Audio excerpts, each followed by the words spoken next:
Twin girls say, "I know you, your photo is on Daddy's phone," to the millionaire, leaving him in shock on that Sunday morning. The sun was barely peeking between the luxurious buildings of Oak Ridge Heights, while Nathan Blackwood maintained his unchanging exercise routine. His footsteps echoed precisely on the immaculate pavement of the exclusive neighborhood, while his mind wandered between numbers, contracts, and pending meetings. At 45, he had acquired everything money could buy: a dazzling mansion, classic cars, trips around the world, and the respect that only economic power can guarantee. However, with each step he took, with each labored breath, Nathan felt an inexplicable void that not even his multiple business achievements could fill.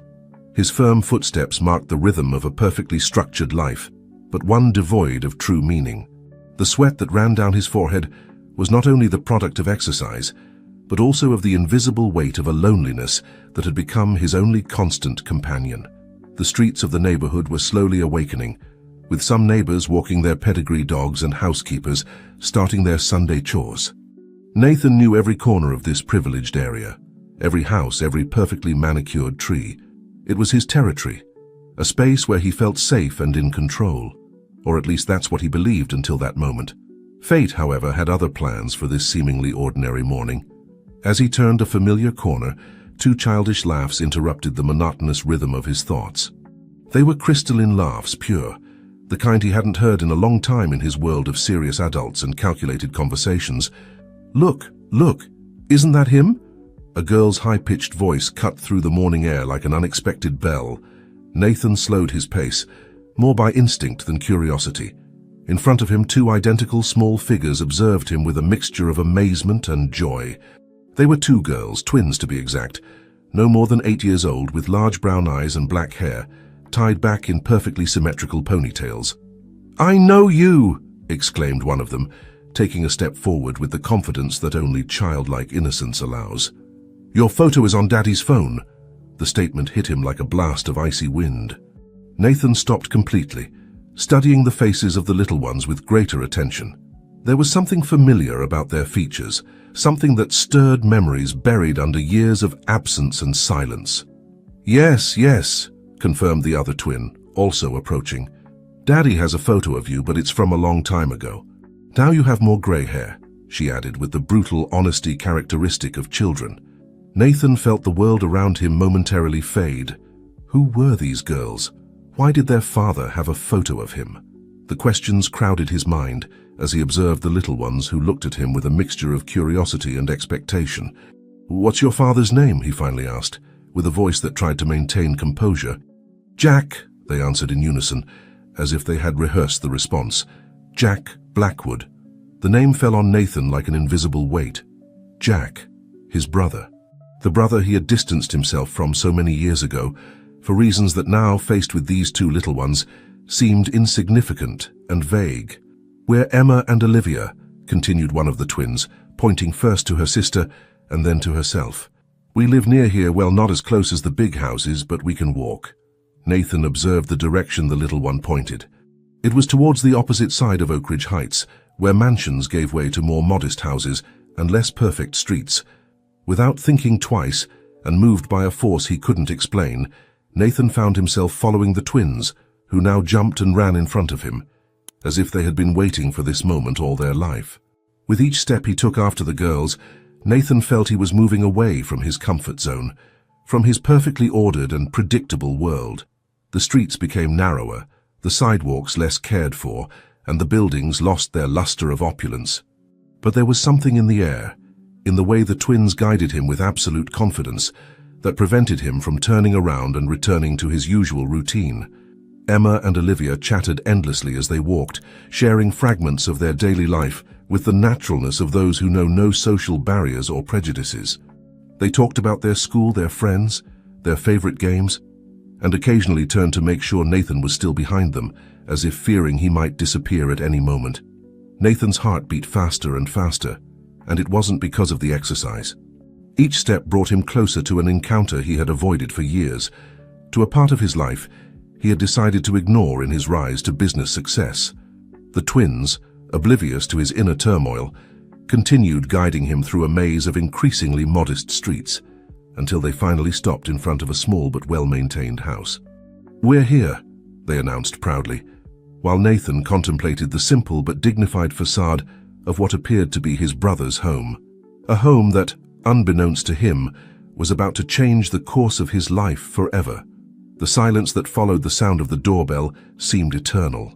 Nathan, still in his sweat-soaked workout clothes, felt the weight of each second as the twins waited anxiously beside him, exchanging knowing looks. The sound of footsteps approaching from inside the house made his heart race even more. The door opened slowly, revealing a man with a tired but dignified appearance. Jack Blackwood, at 42, was the reflection of a life very different from that of his older brother. His calloused hands and face, marked by hard work, contrasted dramatically with Nathan's polished image. For a moment, the two brothers stood motionless, as if time had frozen in that portal that separated two completely different worlds. "Dad, look who we found!" exclaimed Emma, breaking the heavy silence. "It's the man from the photo on your phone." Jack paled slightly, his eyes scanning his older brother's figure, as if trying to reconcile the image he kept in his memories with the man standing before him. "Nathan," he finally murmured, with a voice that mixed surprise and something deeper, something that seemed like pain. "Jack!" Nathan responded, trying to maintain his composure. Your daughters found me during my exercise routine." "Come in," Jack said after a moment of hesitation, opening the door wider. The girls shouldn't be out in the sun for too long. The interior of the house was modest but impeccably clean. Family photographs adorned the walls, showing happy moments of the twins at different stages of their growth. Nathan noticed that in many of them appeared a woman with a radiant smile, but in the most recent ones, she was no longer present. "Emma, Olivia, go wash your hands and then you can watch TV for a while," Jack instructed his daughters, who after some protests reluctantly obeyed, but not before casting curious glances at their newly discovered uncle. Once alone, the brothers sat in the small living room. The silence between them was dense, laden with years of absence and unspoken words.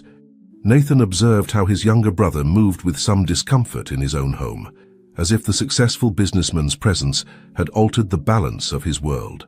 "They look a lot like Sarah," Nathan commented, trying to break the ice by mentioning the woman he had seen in the photographs, assuming she was the girl's mother. Jack's face darkened for a moment. "Yes, they have her eyes and her smile. Sarah left us 3 years ago," he responded softly, avoiding painful details. Nathan felt as if he had been punched in the stomach. 3 years. His sister-in-law had passed away 3 years ago, and he didn't even know. How much more had he missed of his brother's life? "Jack, I didn't know." "I'm so sorry," Nathan murmured, feeling that the words were inadequate to express the weight of his absence. "How could you know?" Jack replied with a sad smile. "It's been a long time since our paths separated, hasn't it? You chose your world of companies and luxury, and I chose a different life." Jack's words, although spoken without apparent resentment, hit Nathan with the force of their truth. He observed again the modest but cozy living room, the photographs that told the story of a united family, the crayon marks on some walls that spoke of a house full of life and children's laughter. "Why did you never look for me?" Nathan asked, although deep down he feared the answer. "And why didn't you?" Jack softly countered. "You knew where to find me. I've always lived here, Nathan. While you were building your empire, I was building a home."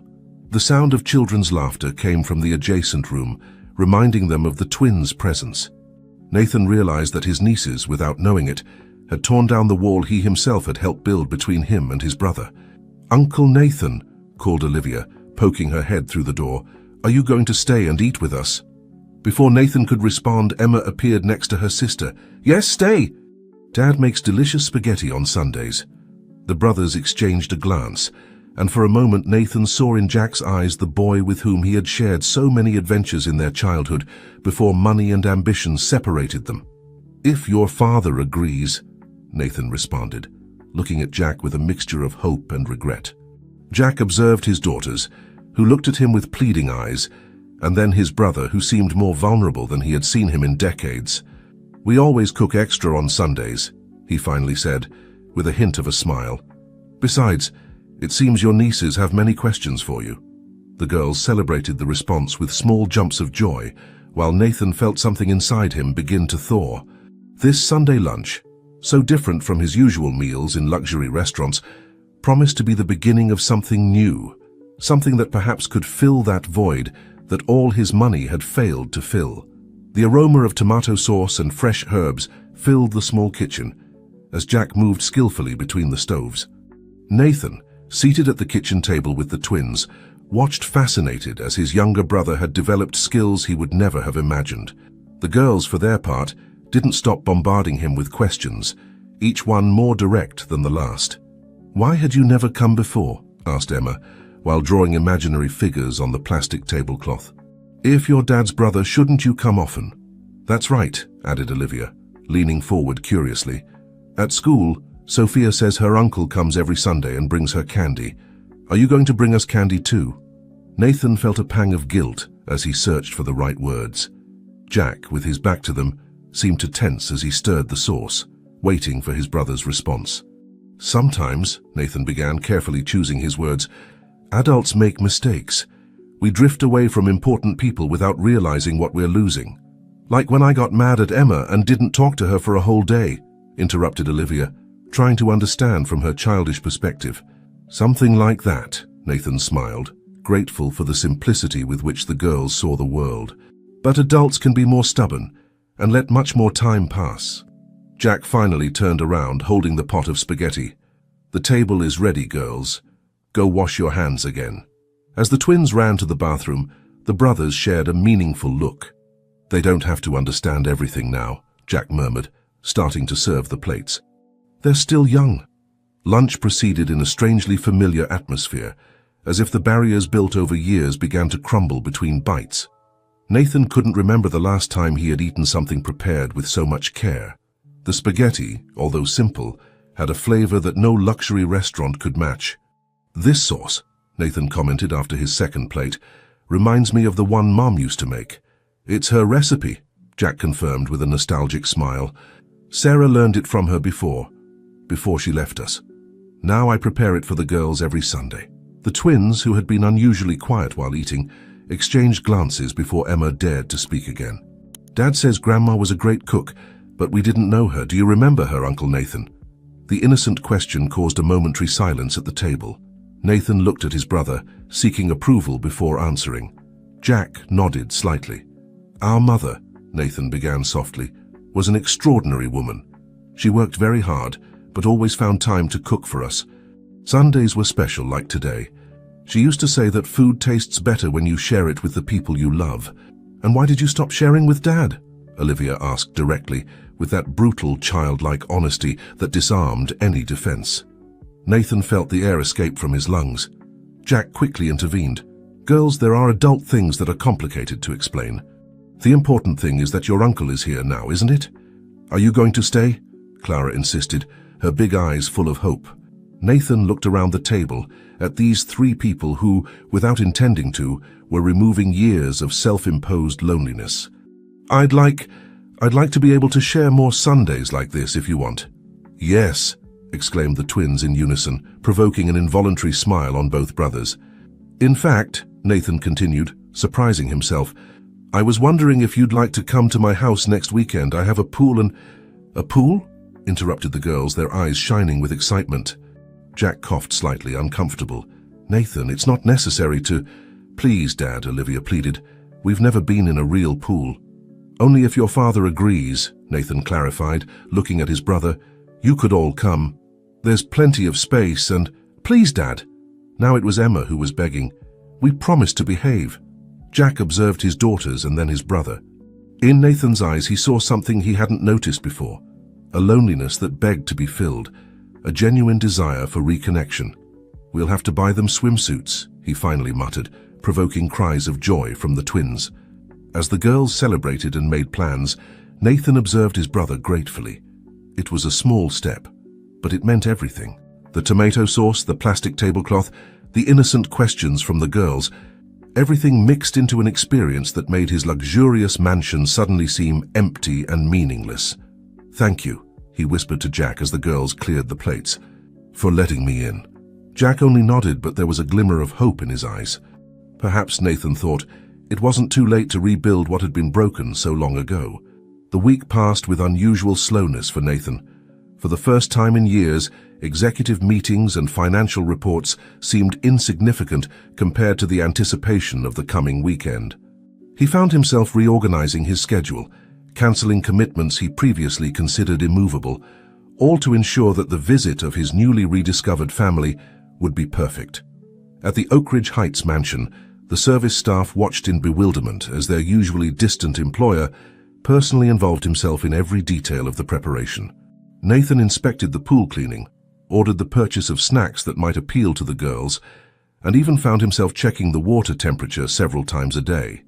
Mr. Blackwood, Maria, his trusted housekeeper for a decade, dared to comment, "I've never seen you so attentive to a visit." Nathan, who at that moment was supervising the arrangement of new towels by the pool, paused. "It's not just any visit, Maria, it's my nieces and my brother." The woman looked at him with a mixture of surprise and understanding. In all her years of service, she had never heard Nathan mention his family. "How old are the girls, sir?" 8 years old, Nathan replied, and an involuntary smile formed on his face. "They're twins, Emma and Olivia, and they're extraordinary, Maria. They have this way of looking at the world." Maria observed how her boss's eyes lit up when talking about the little ones, a glow she had never seen in him, not even during his greatest business successes. Meanwhile, in Jack's modest house, a similar agitation was experienced for different reasons. The twins couldn't contain their excitement as they tried on their new swimsuits, acquired at a local mall store after saving for weeks. "Do you think the pool will be very big, Dad?" asked Emma, twirling in front of the mirror in her new turquoise swimsuit. "What if it has a slide?" added Olivia, adjusting the straps of her own suit, identical to her sister's but in coral color. Jack watched his daughters with a mixture of joy and concern. The visit to Nathan's mansion represented their first contact with a world very different from theirs, a world from which he himself had distanced himself long ago. "Remember what we talked about," he gently reminded them. "No matter how big or luxurious your uncle's house is, the important thing is to be grateful and respectful," the twins completed in unison, repeating the words their father had been instilling in them all week. "And not to ask for anything," added Emma seriously. "And not to touch anything without permission," complimented Olivia. Jack smiled proudly. His daughters, despite their young age, showed a maturity that constantly surprised him. Sarah would be proud of them, he thought with a pang of nostalgia. On Friday night, while the girls slept, Jack found himself looking at an old photograph on his phone. In it, 2 smiling young men posed next to a middle-aged woman, he and Nathan with their mother many years ago. It was the same photo that the twins had recognized in their encounter with Nathan. The sound of his phone pulled him out of his thoughts. It was a message from Nathan. "Everything is ready for tomorrow. The pool water is perfect. Do you need me to send a car to pick you up?" Jack felt a familiar pang of wounded pride, but quickly suppressed it. This wasn't about pride, he reminded himself. It was about his daughters and the opportunity to reconnect with his brother. "Thanks, but we can get there on our own. The girls are very excited," he responded after a moment. Nathan's reply came almost immediately. "I am too. There's something else. Do you remember when Mom used to take us to the water park in the summer?" Jack felt his throat tighten. Of course he remembered. It was one of the few luxuries their mother could afford, saving for months to give them a day of fun. "She always said that happiness isn't in the place, but in the company," Jack wrote. "Exactly," Nathan responded. "Tomorrow, I want the girls to feel that same joy we used to feel. No pressure, no pretenses, just family." Jack looked at the photograph on his phone again. Perhaps, he thought, his older brother had changed more than he had imagined. Or perhaps he was simply rediscovering a part of himself that had been dormant for too long. "See you tomorrow, brother," he finally wrote. "See you tomorrow," Nathan replied. And in those 2 words, both felt the weight of an unspoken promise, the promise of a new beginning. Saturday dawned with clear skies and a gentle breeze, as if the weather itself wanted to contribute to the perfection of the day. In front of the imposing gate of the Blackwood mansion, Jack and the twins waited while the security guard confirmed their arrival over the intercom. "It's like a castle, Dad," exclaimed Olivia, her head tilted back trying to take in the majestic structure that rose before them. Emma, for her part, tightly squeezed her father's hand, suddenly intimidated by the grandeur of the place. "Does Uncle Nathan really live here? Is all this just for him?" Before Jack could respond, the gates began to open automatically, revealing a path of perfectly arranged cobblestones that meandered between meticulously manicured gardens.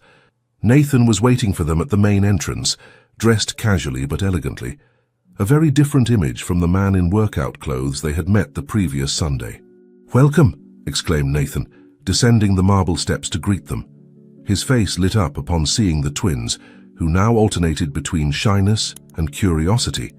"Uncle Nathan," the girls responded in unison, their initial intimidation fading as they recognized their uncle's warm smile.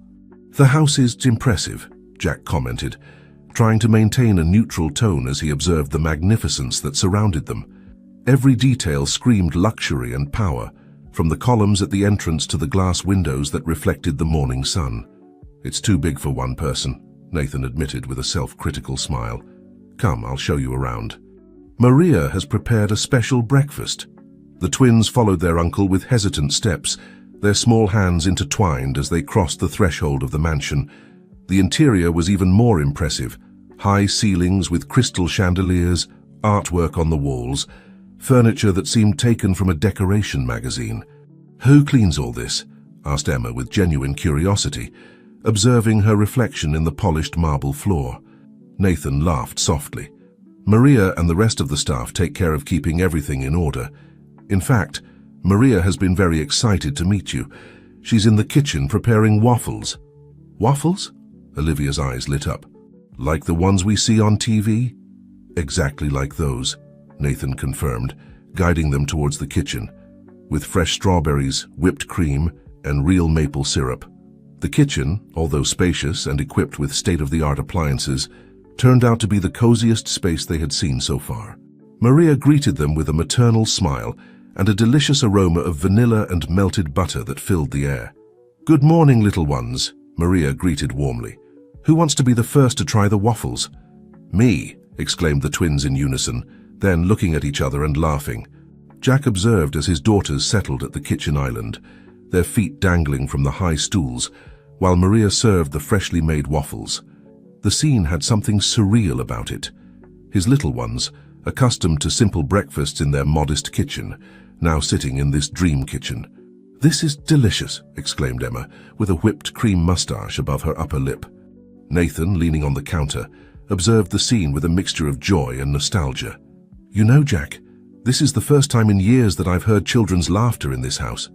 "It's a very quiet house for being so big," commented Olivia between bites, with the characteristic sincerity of children.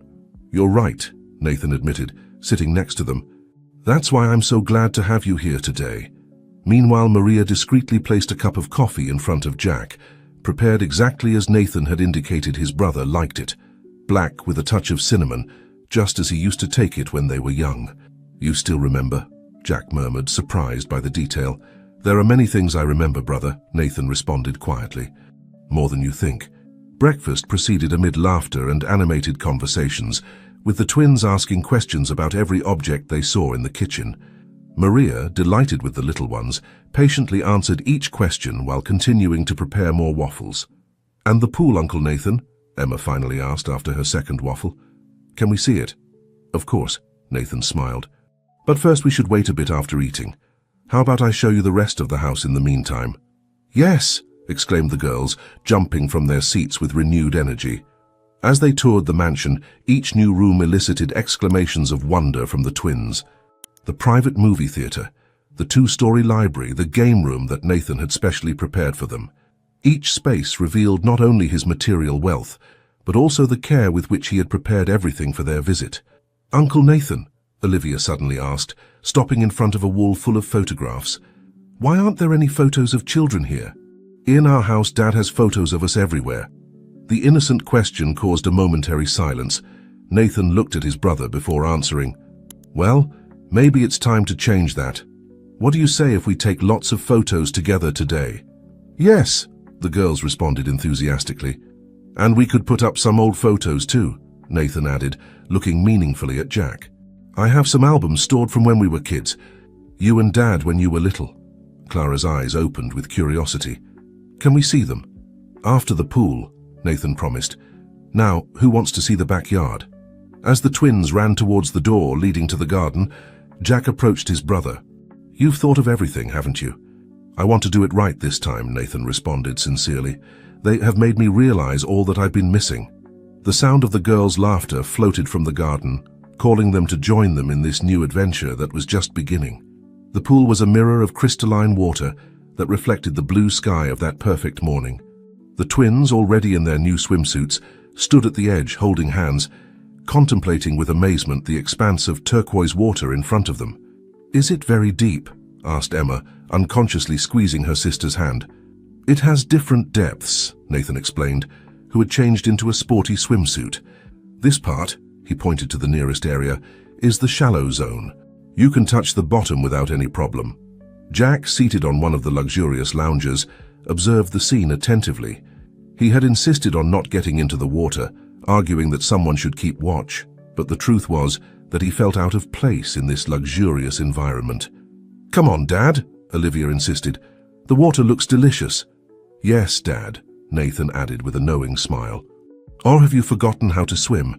I remember you were quite good at the public pool in the neighborhood." The mention of those distant days brought an involuntary smile to Jack's face. The public pool.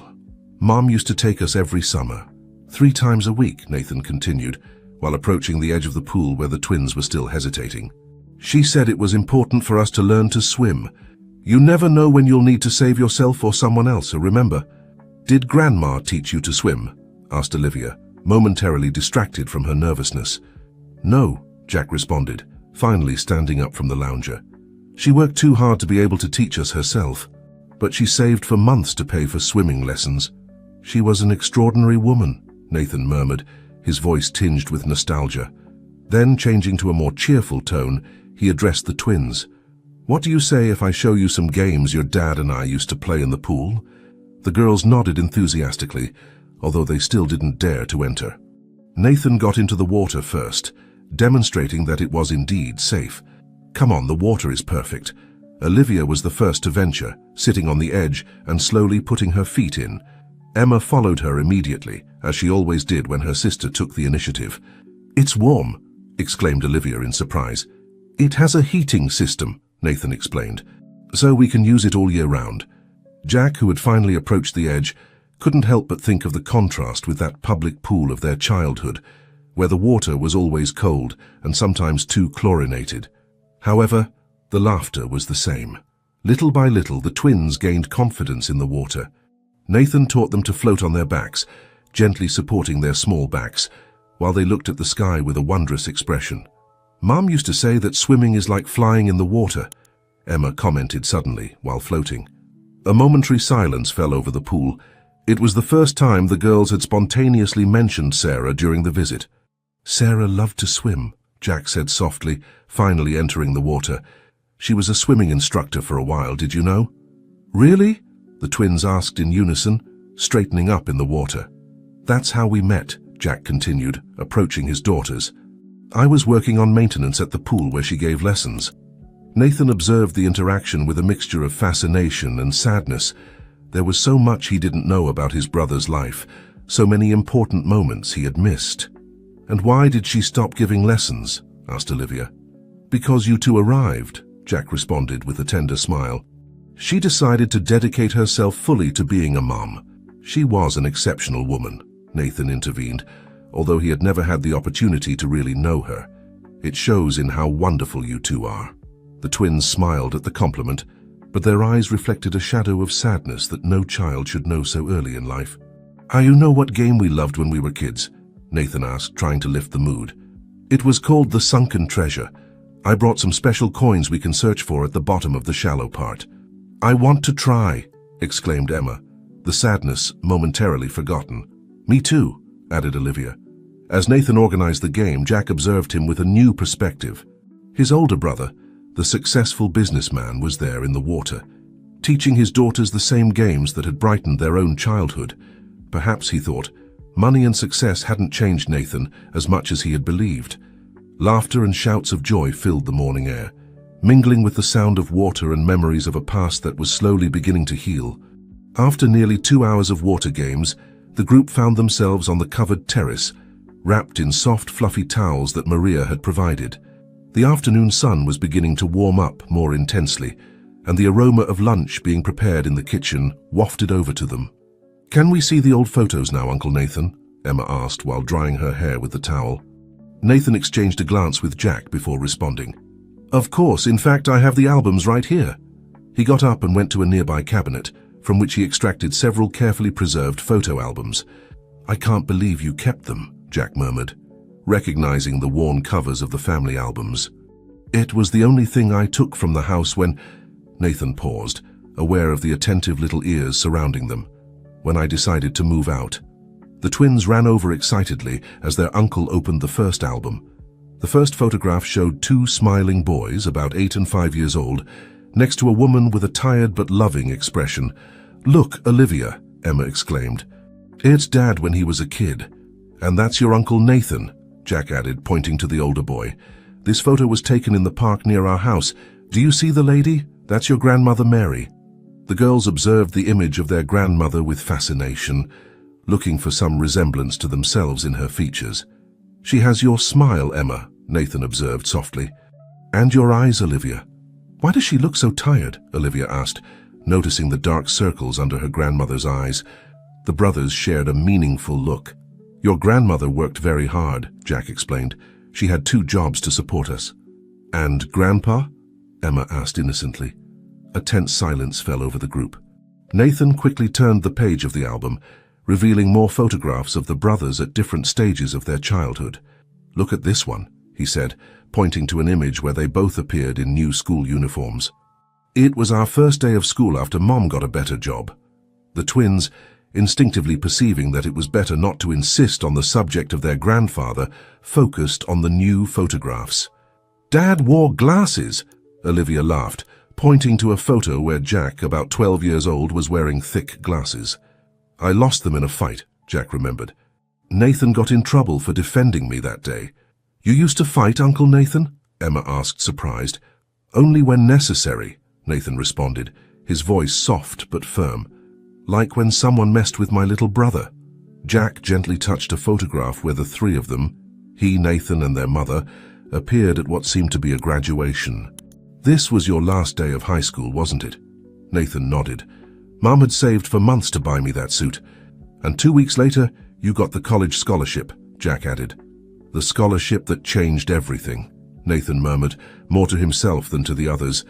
The twins, absorbed in the photographs, didn't notice the tension that had arisen between the brothers. They continued turning pages, asking questions about each image, each moment captured in time. "Why aren't there any more photos after this one?" Olivia asked, reaching the end of the first album. Nathan carefully closed the album. "Because sometimes, little one, adults make mistakes. We let circumstances separate us from the people we love the most. But you're here now," Emma said with the simplicity of childlike innocence. "And we can take new photos, right?" "Of course, my love," Nathan responded, his voice slightly cracked. "Many new photos." "In fact," Maria intervened, who had silently appeared on the terrace, "lunch is ready. What do you say we take a photo all together before eating?" The twins jumped excitedly at the idea. Nathan pulled out his phone from his pocket, but Jack stopped him. "Wait," he said, pulling out a modest digital camera from his backpack. "I prefer to use this one. It was Sarah's. She always said that the best memories deserve more than a cell phone photo." Nathan nodded, understanding the meaning behind that gesture. Maria offered to take the photograph while the family arranged themselves, the twins in the center, flanked by their father and their uncle, with the garden and the pool as a backdrop. "Say family," Maria indicated. And as the shutter captured that moment, both Nathan and Jack felt that they were beginning to write a new chapter in their family history, one where the mistakes of the past could finally begin to heal. The main dining room of the Blackwood mansion, with its mahogany table that could easily accommodate 20 people, seemed too formal for a family lunch. That's why Nathan had insisted on eating on the covered terrace, where the atmosphere was more relaxed and the twins could feel more comfortable. Maria had prepared a variety of dishes that mixed sophistication with simplicity: orange chicken, rice with sautéed vegetables, and a fresh salad. To everyone's surprise, she had also prepared lasagna. "What? Lasagna?" Jack asked, immediately recognizing the aroma that brought back memories of his childhood. "I asked Maria to prepare Mom's recipe," Nathan explained, while helping to serve the plates. I took the liberty of looking in the old recipe book I kept. You still have the recipe book? The surprise in Jack's voice was evident. Nathan nodded. It's a bit worn, but the recipes are still there. Even the notes Mom used to write in the margins. Dad makes lasagna too, exclaimed Olivia while settling into her chair.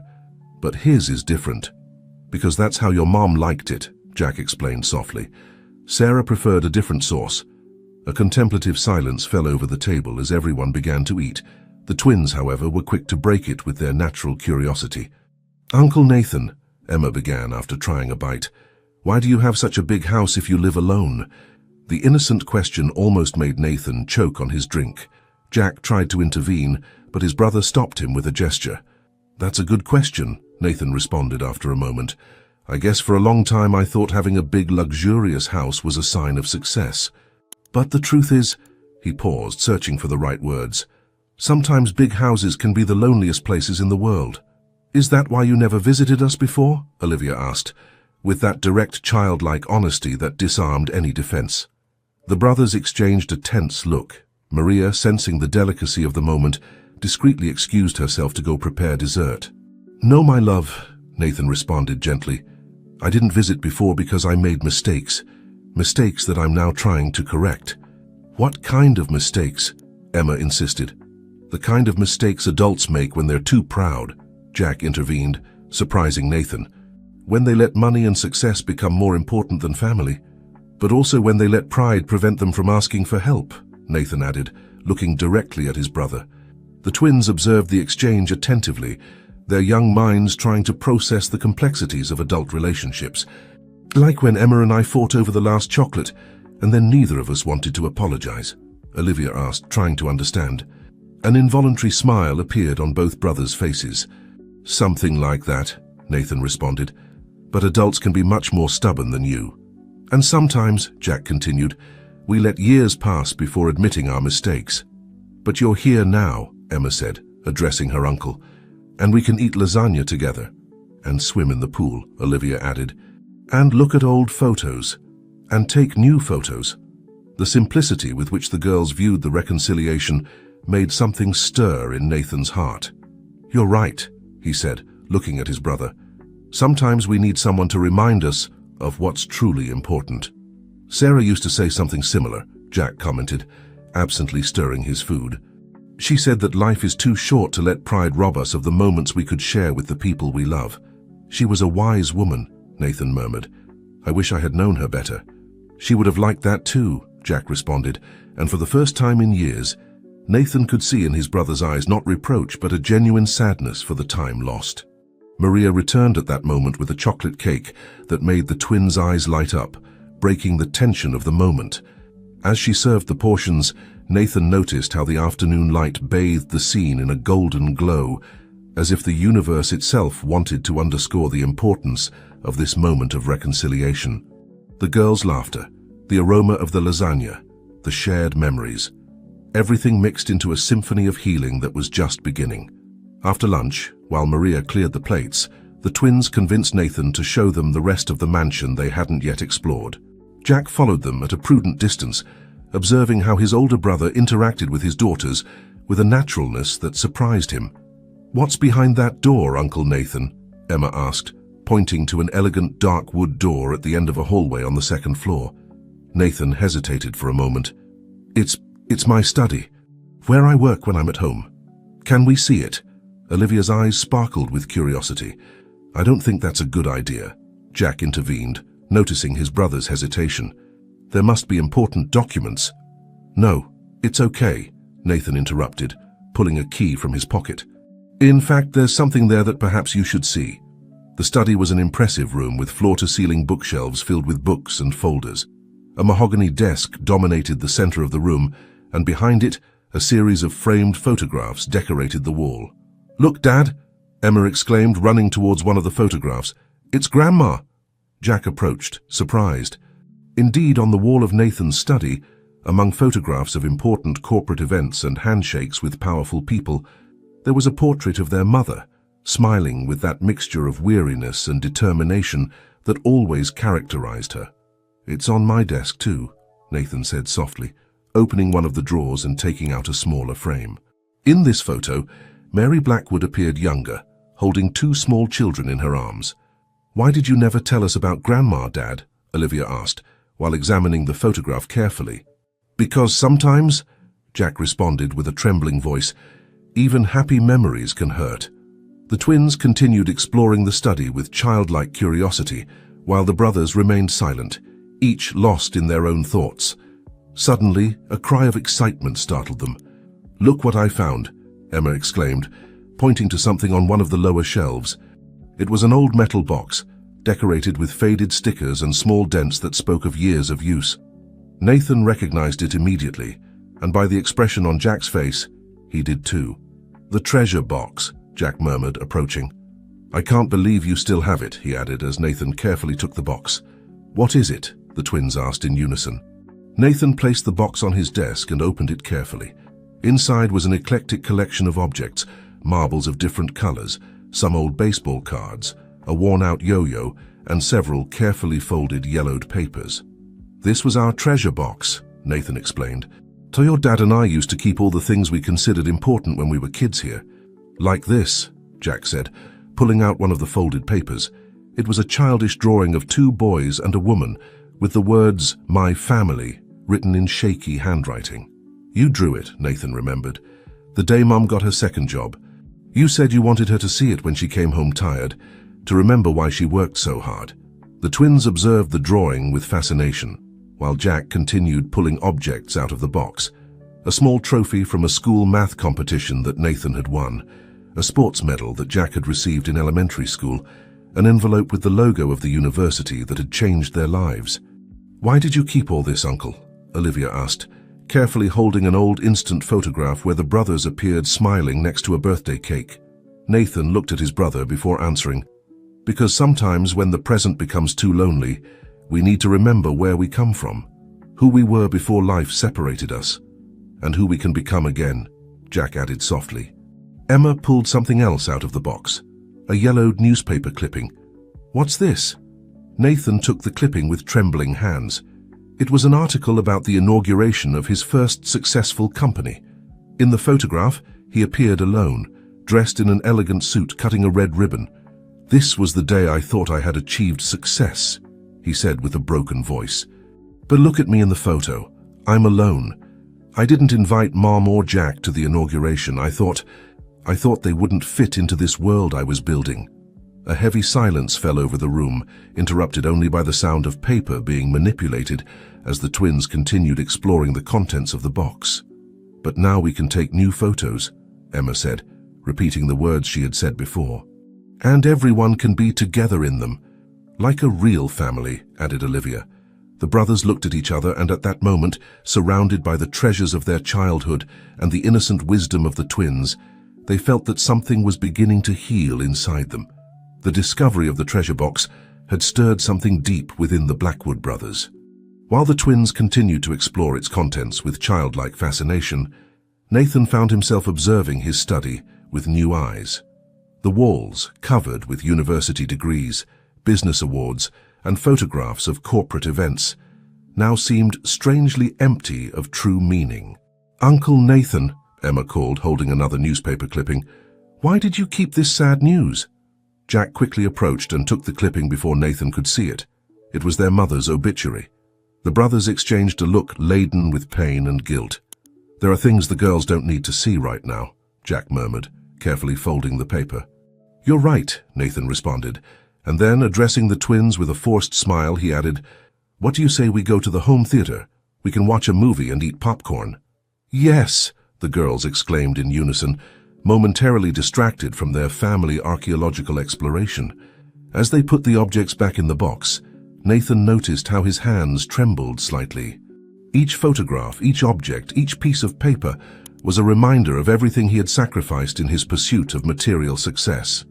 "Maria," he called through the intercom, "could you prepare popcorn and bring it to the theater room, and maybe some sodas and candy for the girls?" "Of course, Mr. Blackwood," Maria's voice responded. "Would you like me to prepare coffee for you and Mr. Jack as well?" "Yes, please, with cinnamon for your brother, I know," Maria completed with a smile in her voice. The twins ran excitedly towards the theater room, followed by Jack. Nathan stayed behind for a moment, looking at the treasure box one last time before closing it. "Nathan," Jack called from the study door. "Are you coming?" "Yes, just—" Nathan hesitated for a moment. "Do you remember when Mom used to take us to the movies on Sundays? Only when there was a children's movie because it was cheaper. And she'd buy one large soda to share," Jack continued, leaning against the doorframe. "She said it taught us how to share." "She taught us much more than that," Nathan murmured. "Shame I forgot her most important lessons." "It's never too late to remember," Jack responded softly. The sound of children's laughter reached them from the hallway, where the twins were waiting impatiently. Nathan looked at his study once more, his eyes lingering on the symbols of his business success. "You know," Nathan began as they walked towards the theater room, "I've been thinking, this house is too big for one person." "Nathan, no, listen, there's a new housing project near the community center where the girls go. I was thinking about—" "Dad, Uncle Nathan, hurry up," Olivia interrupted, peeking out from the hallway. Maria already brought the popcorn. The conversation was suspended as they entered the theater room, an intimate but luxurious space with large reclining chairs and a screen that covered the entire wall. The twins had already taken possession of the central seats, their eyes shining with excitement at the trays of candy and popcorn that Maria had prepared. "What movie do you want to watch?" Nathan asked, approaching the entertainment system. "A princess one," Emma exclaimed. "No, better an adventure one," Olivia contradicted. "How about we watch something that everyone will like?" Maria suggested, who hadn't yet left. "There's a new movie about a family that learns the value of staying together through a great adventure." The twins looked at each other before nodding enthusiastically. Nathan programmed the movie while Jack settled between his daughters, who immediately cuddled against him.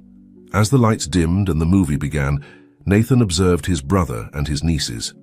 The scene was so different from the lonely afternoons he used to spend in this same room, watching movies alone, just to distract himself from the silence of his big, empty mansion. "Come, Uncle Nathan," Emma called, patting the empty seat beside her. "Sit with us." Nathan settled next to his niece, who immediately rested her head on his shoulder. The aroma of freshly made popcorn, the girls' laughter, the comforting presence of his brother, everything mixed into a feeling of home that he had forgotten existed. And as the movie progressed, the idea that had begun to form in his mind continued to grow. Perhaps it was time to do more than just family visits. Perhaps it was time for a deeper and more permanent change. The family movie had ended, but its message about the importance of family ties resonated deeply with Nathan. As the twins excitedly commented on their favorite scenes, he observed how the late afternoon light began to filter through the mansion's windows, tinting everything with a warm golden hue. "We should be going," Jack commented, noticing the time. "The girls have school tomorrow." "No, Dad, please," Olivia pleaded. "Just a little longer." "Just a bit more," Emma added, making her best puppy dog eyes. Nathan, who had remained unusually silent since the end of the movie, cleared his throat. "Before you go, I'd like to show you something else." He guided the family to a terrace on the third floor of the mansion, a space he rarely used. From there, the view of the city was spectacular. The setting sun painted the sky in pink and orange tones, while the first city lights began to twinkle in the distance. "How beautiful!" exclaimed Emma, running towards the railing. "Careful!" Jack warned automatically, approaching his daughters. Nathan leaned on the railing, his gaze lost on the horizon. "Do you see that area over there?" He pointed to an area of the city. "That's where the community center you go to is located." The twins nodded, trying to locate the place in the distance. "I've been thinking," Nathan continued, now looking at his brother, "that maybe it's time to make some changes." "What kind of changes, Uncle?" Olivia asked, curious. Nathan smiled softly. "Well, for example, I've noticed that this house is too big for me alone, and it's very far from you." Jack looked at him with a mixture of surprise and concern. "Nathan, if this is because of what we saw in your study—" "It's not just because of that," Nathan interrupted. "Although yes, finding that treasure box made me think a lot. But it's more than that. Today, seeing the girls swim in that huge pool, sharing lunch, watching that movie together, I realized something important." "What did you realize, Uncle?" Emma asked, her big eyes fixed on him. "I realized that I've been measuring success with the wrong ruler," Nathan responded, crouching down to be at eye level with his nieces. "All of this," he made a gesture encompassing the mansion, "means nothing if you're alone." But you're not alone anymore, Olivia said with the simplicity of childlike innocence. You have us. Exactly, Nathan smiled, feeling a lump in his throat. And that's why I want to be closer to you. I've been looking into some places near the community center. Nathan, Jack interrupted, you don't have to do this. You don't have to change your whole life just because... It's not just for you, Nathan responded, standing up. It's for me too. This house, this lifestyle, it doesn't represent me anymore, not after today. Not after remembering who I was before money became more important than family. The twins listened to the exchange attentively, their young minds processing the meaning of their uncle's words. Are you going to live near us? Emma asked hopefully. I'd like to, Nathan responded, if your dad is okay with it. Jack looked at his older brother, searching his eyes for any sign of doubt or regret. He only found determination and something else, hope. The neighborhood isn't like Oakridge Heights, Jack warned. There are no mansions or Olympic-sized pools. But it's full of life, Nathan responded, of real families, of children playing in the streets, of true community. Like the neighborhood where we grew up. The sun had almost completely set, and the city lights shone more and more intensely. A soft breeze moved the twins' hair, who continued to look alternately at their father and their uncle, waiting for the outcome of this conversation. Besides, Nathan continued, I've been thinking about the community center. It has potential, but it needs support. Maybe I could... Yes, the twins exclaimed in unison, understanding what their uncle was suggesting. Girls, Jack warned, don't get too excited. Your uncle needs to think about this carefully. It's a very important decision. I have thought about it, Nathan responded firmly. In fact, tomorrow I'm going to contact some real estate agents. And I also want to visit the community center, meet the director, see how I can help. The twins began to jump with excitement, but Jack remained serious. Are you sure about this? Nathan looked one last time at the city skyline, the lights shining like earthly stars. I've never been more sure of anything in my life. Monday afternoon found Nathan parking his luxury car in front of the Living Hope Community Center, a modest but well-maintained building that contrasted dramatically with the corporate skyscrapers where he usually spent his days. He had traded his usual designer suit for more casual clothes, though he still felt out of place in this environment. The sound of children's laughter and music came from inside the building. Through the windows, he could see groups of children participating in different activities. Among them, he recognized Emma and Olivia in what appeared to be an art class. Can I help you? A female voice pulled him from his observations. Nathan turned to find a woman in her 40s, dressed simply but elegantly, with her hair pulled back in a casual bun and a look that conveyed both authority and warmth. I'm Nathan Blackwood, he introduced himself, extending his hand. Emma and Olivia's uncle. Ah, the famous Uncle Nathan, the woman smiled, shaking his hand.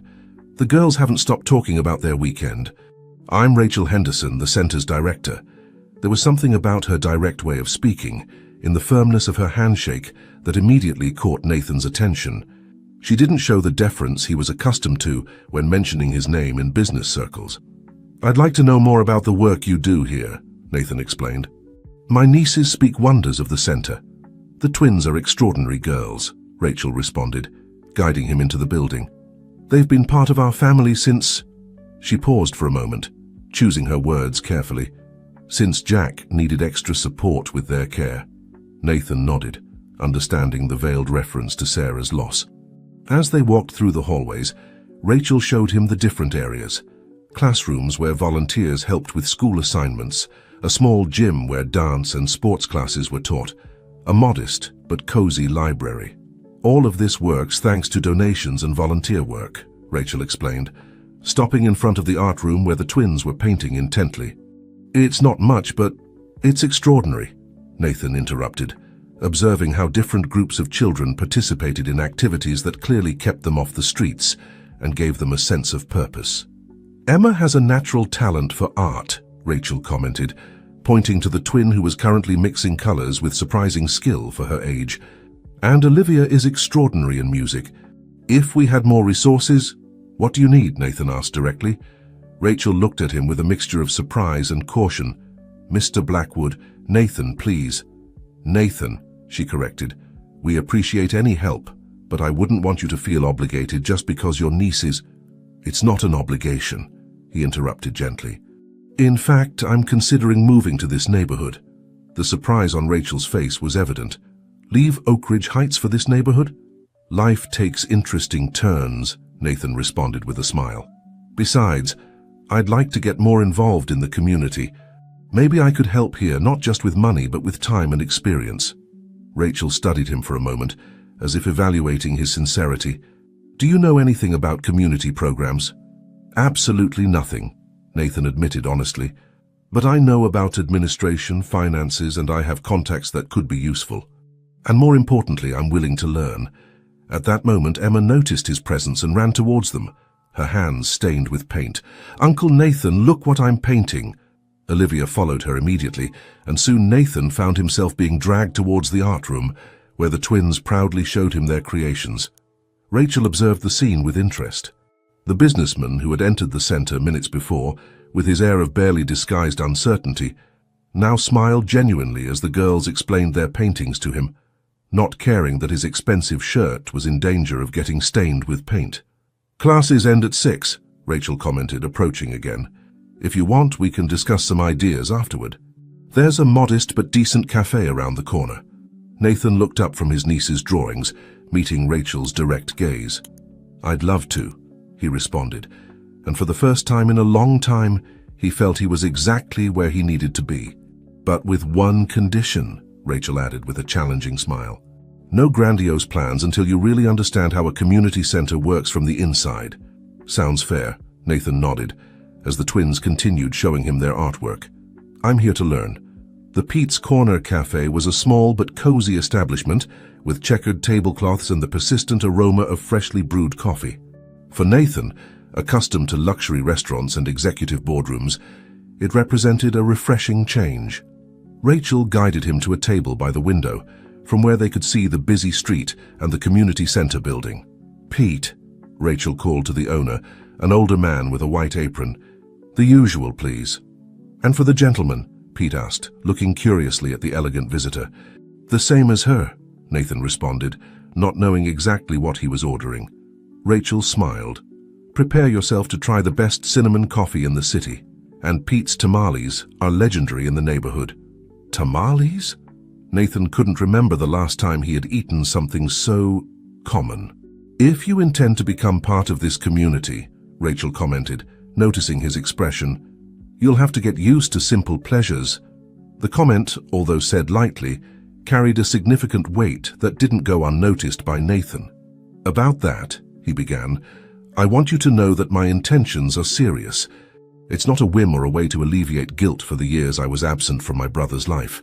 Rachel studied him for a moment while Pete served 2 steaming cups of coffee. "And what is it then?" Nathan breathed in the aroma of the coffee, surprised by how familiar it felt. "You know, my mother used to prepare coffee like this with cinnamon. She said it gave it a taste of home." "You haven't answered my question," Rachel insisted gently. "You're right." Nathan took a sip of coffee before continuing. "The truth is that since I reconnected with my nieces, something has changed in me. Or maybe I just woke up from a long slumber. I've spent years measuring success in terms of numbers in a bank account, but today, seeing those children at the center, hearing their laughter—" "Money helps," Rachel interrupted. "I'm not going to pretend we don't need resources, but it's not the only thing these children need." "I know," Nathan nodded. "They need time, attention, love. They need to know there are adults who believe in them, who support them, like what you're doing now with Emma and Olivia." "I'm trying to make up for lost time," Nathan admitted, "but it's not just about them. Today, observing the center, I realized how many children are in similar or even more difficult situations." Pete arrived with the tamales, momentarily interrupting the conversation. The aroma of masa and red sauce filled the space between them. "Tell me more about the center," Nathan asked while trying the tamale, surprised by its authentic flavor. "How did it all start?" Rachel smiled, and for the first time Nathan noticed small wrinkles around her eyes, marks of a life dedicated to smiling despite difficulties. "The center started 10 years ago, in the basement of the local church," she explained. "I was a teacher in a public school and saw how many children had nowhere to go after classes. Their parents worked long hours, like your mother." Nathan looked at her surprised. Jack has told me some things, she clarified, about your mother, about how she raised you alone. There are many mothers like that in this neighborhood, Nathan. Fathers, too, like Jack after losing Sarah. Did you know Sarah? Nathan asked softly. Yes. Rachel lowered her gaze to her coffee cup. She was a volunteer at the center. She gave swimming lessons in the summer, when we managed to take the children to the public pool. The twins practically grew up here after she stopped. But it wasn't necessary to complete the phrase. Nathan felt a pang of guilt thinking about all the important moments he had missed. The center grew little by little, Rachel continued, changing the subject. We got the current building 5 years ago thanks to donations and a lot of volunteer work, but we always need more resources. There's so much we could do. Tell me, Nathan asked. I want to know everything. The problems, the dreams, the pending projects. And so, as the afternoon progressed and Pete served more coffee, Rachel shared her vision of the center. The art programs that needed materials, the music classes that lacked instruments, the tutoring program that required more trained volunteers, the dream of having a more complete library. Nathan listened attentively, taking mental notes, but also observing the passion with which Rachel spoke about her work. There was something magnetic about her dedication, in the way her eyes shone when describing the achievements of her children. You know, Nathan finally said, I think I've been looking for something like this all my life without knowing it. A purpose beyond accumulating wealth. Rachel looked at him with a mixture of hope and caution. Community work isn't easy, Nathan. It's not like running a company. The results aren't measured in growth charts. No, he smiled, they're measured in smiles like my niece's, in children who discover their talents, in families who find support when they need it most. Welcome to the real world, Rachel said, raising her cup in a small toast. Nathan responded to the gesture, feeling that he had just taken the first step on a path that would change his life forever. The following days passed in a whirlwind of activity. Nathan had completely reorganized his schedule, delegating responsibilities in the company to be able to dedicate his afternoons to the community center. To Rachel's surprise, he didn't arrive with grand promises or grandiose plans, but with a humility that didn't match his image of a successful businessman. Are you sure you want to start like this? Rachel asked, watching as Nathan, dressed in jeans and a simple t-shirt, organized books in the center's small library. Completely, he responded, dusting off an old copy of Don Quixote. I need to understand how everything works from the inside. The library was a modest space with worn shelves and a limited collection of books. However, Nathan had noticed how children frequented it, hungry for stories and knowledge. Emma told me you read stories to the little ones, Nathan commented, remembering the conversation with his niece. Rachel smiled, a slight blush coloring her cheeks. 3 times a week. It's my favorite time of the day. Can I stay and listen today?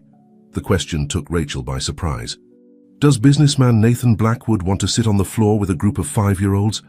Uncle Nathan wants to learn from the best, he responded, with a smile that made Rachel look away, suddenly aware of the warmth radiating from his presence. Storytime turned out to be a revelation for Nathan. He watched fascinated as Rachel transformed the small room into a magical world with just her voice and expressions. The children, seated in a circle around her, looked at her with adoration as she brought each character to life. Did the prince live in a house as big as yours, Uncle Nathan? A little voice suddenly asked. It was Michael, one of the twins' closest friends. Well, Nathan responded, surprised by the question. Some big houses can be very lonely. Sometimes a small house full of love is better. Rachel looked at him with a mixture of surprise and approval. It wasn't the answer she expected from the owner of a mansion in Oak Ridge Heights. After the reading session, while the children dispersed for other activities, Nathan and Rachel stayed organizing the books. You have a gift with children, Nathan commented. And you have more potential than you think, she responded. Your answer about big houses, and it was perfect. I just told the truth, Nathan shrugged. I've been thinking a lot about that lately. In fact, he hesitated a moment before continuing. This morning I contacted a real estate agent. Rachel stopped arranging books and looked at him directly. Are you serious about moving to the neighborhood? I found an apartment not far from here. It's much smaller than my current house, but closer to your niece's, Rachel completed. And to the center. And to the people who are starting to matter to me, Nathan added, holding her gaze for a moment that seemed to extend beyond time. The sound of children's laughter from the hallway broke the moment. The twins appeared at the library door, their faces lighting up when they saw their uncle. "Uncle Nathan!" exclaimed Emma. "Are you going to stay for our art class?" "Of course," he responded, grateful for the interruption. "In fact, I was thinking, Rachel, what do you think about renovating the library a bit? Nothing extravagant, just some new shelves, more books, maybe a more comfortable reading corner." "Nathan, and before you say anything," he continued, "it's not a corporate donation. It's personal. I want to help, but in your way, step by step." Rachel studied him for a moment, noticing how the twins looked at him with adoration. "All right," she finally conceded, "but with one condition." "Which one?" "That you keep coming to story time. The children are already getting attached to you." Nathan felt a warmth expand in his chest. "It's a deal," he responded, extending his hand. Rachel shook it, and for a moment neither seemed to want to let go. The twins exchanged knowing looks, with that childlike intuition that often sees beyond the obvious. "Can we go paint now?" Olivia asked, breaking the moment. "Of course," Rachel responded, finally releasing Nathan's hand. "Your uncle will accompany us, right?" "I wouldn't miss the opportunity to see the next great artists in action," Nathan smiled, following the girls towards the art room. As they walked down the hallway, Nathan couldn't help but notice how the afternoon light came through the windows, illuminating Rachel's face with a golden glow. And for the first time in a long time, he felt he was exactly where he needed to be. On Friday afternoon, Nathan was waiting for his brother at Pete's Corner Cafe. He had deliberately chosen this place over any elegant restaurant for the conversation he was about to have. Jack entered punctually, still dressed in his work uniform, and his expression turned curious when he saw his older brother in such a modest environment. "Nathan Blackwood at Pete's Corner?" Jack joked, sitting across from his brother. "The world is changing. More than you can imagine," Nathan responded, as Pete approached with 2 cups of cinnamon coffee, as if he had been expecting this moment. "The girls have told me you've been coming to the center every day," Jack began, studying his brother's face. "Rachel mentioned it too." "About that." Nathan took a sip of coffee, organizing his thoughts. "I need to tell you something important." "You're worrying me," Jack frowned. "Is everything okay?" "Better than okay," Nathan smiled. "I've made some decisions. First, I'm going to sell the mansion." "What?" Jack almost spilled his coffee. "Nathan, if this is because of what happened last weekend—" "It's not just because of that," Nathan interrupted. "Or maybe it is, in part. That weekend made me realize many things. But there's more. I've found an apartment here in the neighborhood." "Here?" Jack looked around, as if suddenly the modest neighborhood was a strange place. "Are you going to leave Oak Ridge Heights for this?" "This place has more life in one street than all of Oak Ridge Heights combined," Nathan responded with conviction. "Besides, I'll be close to you, to the center." "To Rachel?" Jack added with a knowing smile. Nathan felt a warmth rise up his neck. "Am I that obvious?" "The girls noticed it first," Jack laughed. "Emma told me that you and Rachel look at each other like in princess movies." "She's an extraordinary woman," Nathan admitted. "But it's not just that. The center, the children, the work they do there, it's made me remember who I was before money became the most important thing in my life." Jack observed his brother in silence for a moment. "Do you remember when you wanted to be a teacher?" "You remember that?" Nathan was surprised. "Of course I do. Of course. It was your dream before business school, before you decided you needed to be rich to—" Jack stopped, aware that he was touching on sensitive topics. "To not end up like Mom," Nathan completed softly. "Working 2 jobs, exhausted, always worried about money. I thought that if I became rich I could protect my family from that. What an irony, isn't it? I ended up distancing myself from all of you in the process. But now you're back." Jack put a hand on his brother's arm. "And the girls are happy to have their uncle in their lives." "There's something else," Nathan continued. "I've been talking with Rachel about creating a foundation. Something formal to support not just the center, but other similar community projects." "A foundation?" "Yes, but I don't want to do it alone. I'd like you to be involved too." "Nathan, I don't know anything about foundations or—" "But you know the community," Nathan interrupted. "You know their needs, their struggles. You've been here all this time, while I was living in my bubble of luxury. I need your perspective, your experience. Pete approached with 2 plates of tamales, winking at Nathan as if approving the conversation he was overhearing.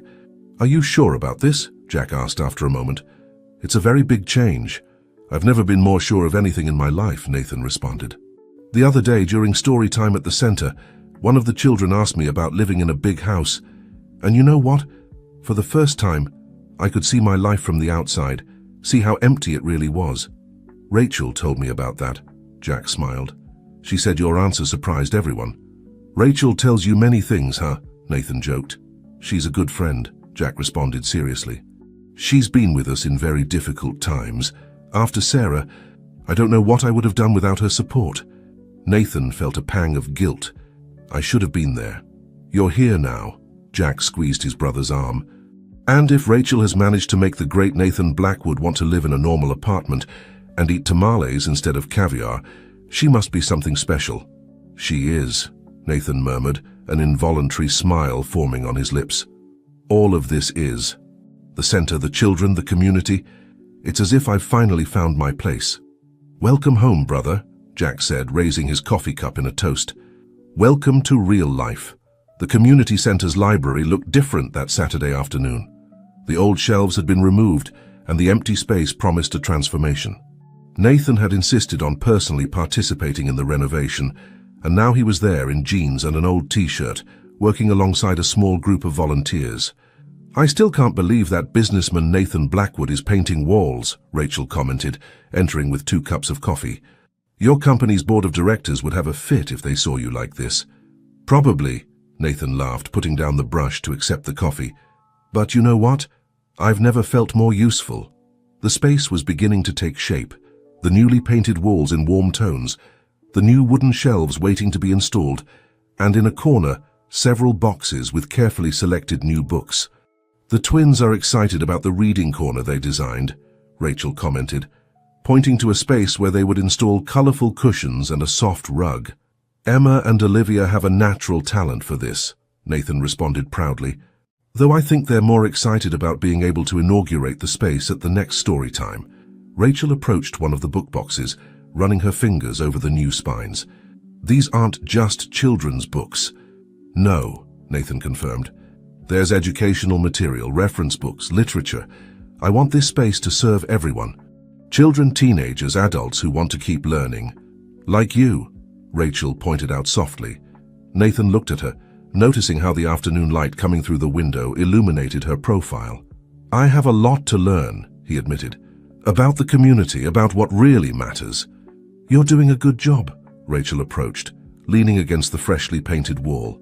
"The children adore you, especially after you told them that story about your mother in the public library." "They told you about that?" Nathan smiled, remembering the moment. "Everyone is talking about how the twins' uncle explained to them that his grandmother took them to the library because books are windows to other worlds, and that it doesn't matter where you come from. Reading gives you wings." "Mom used to say that," Nathan murmured. "She took us to the public library every Saturday without fail. It was her way of giving us opportunities, even though she didn't have money for much else." "And now you're doing the same for other children." Rachel put her hand on Nathan's arm, a simple gesture that sent an electric current through his body. "With one difference," he responded, turning to look at her directly. "I'm not alone in this." The moment extended between them, charged with meaning. Rachel was the first to break eye contact, though a soft smile remained on her lips. "I have a surprise for you," she said, heading to one of the boxes she had brought. "I found it in a used bookstore." She pulled out a worn book, its cover faded but still legible. "The Little Prince." "How did you know?" Nathan took the book with trembling hands. "Jack told me it was your favorite when you were kids, that you read it over and over at the public library, until the librarian gave it to you on your birthday." "I lost it during the move to college," Nathan murmured, leafing through the yellowed pages. "I never bought another copy. I guess I convinced myself I was too old for children's stories." "You're never too old to remember that what is essential is invisible to the eye," Rachel quoted. Nathan looked up from the book, meeting Rachel's eyes. "Thank you," he said softly. "Not just for the book, but for helping me see what's essential again." A noise in the hallway broke the moment. The twins came running in, followed by a group of curious children who wanted to see the progress of the library. "Uncle Nathan," Emma exclaimed. "We brought more volunteers." Indeed, behind the children appeared Jack, also dressed for work, along with some parents from the center. "We thought you might need help," Jack explained, looking meaningfully at the way his brother and Rachel were close to each other. "There's always room for more help," Rachel responded, regaining her professional composure, although a slight blush colored her cheeks. "I want to paint," Olivia exclaimed. "And I want to help with the books," Emma added. Soon the space filled with activity and excited voices.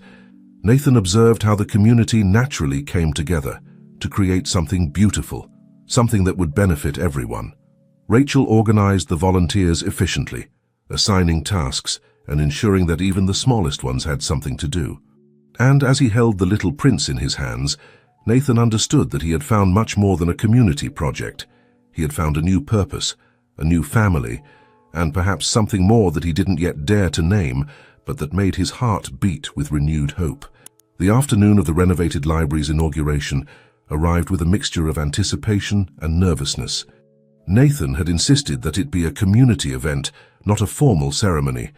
The transformed space shone with new life, polished wooden shelves full of colorful books, the reading corner with vibrant cushions designed by the twins, and murals painted by the center's children decorating some walls. "It's like a dream come true," Rachel murmured, standing next to Nathan at the entrance as they watched families begin to arrive. "When I started at this center, I didn't even dare to imagine something like this." "You made this possible," Nathan responded. "I just provided the resources.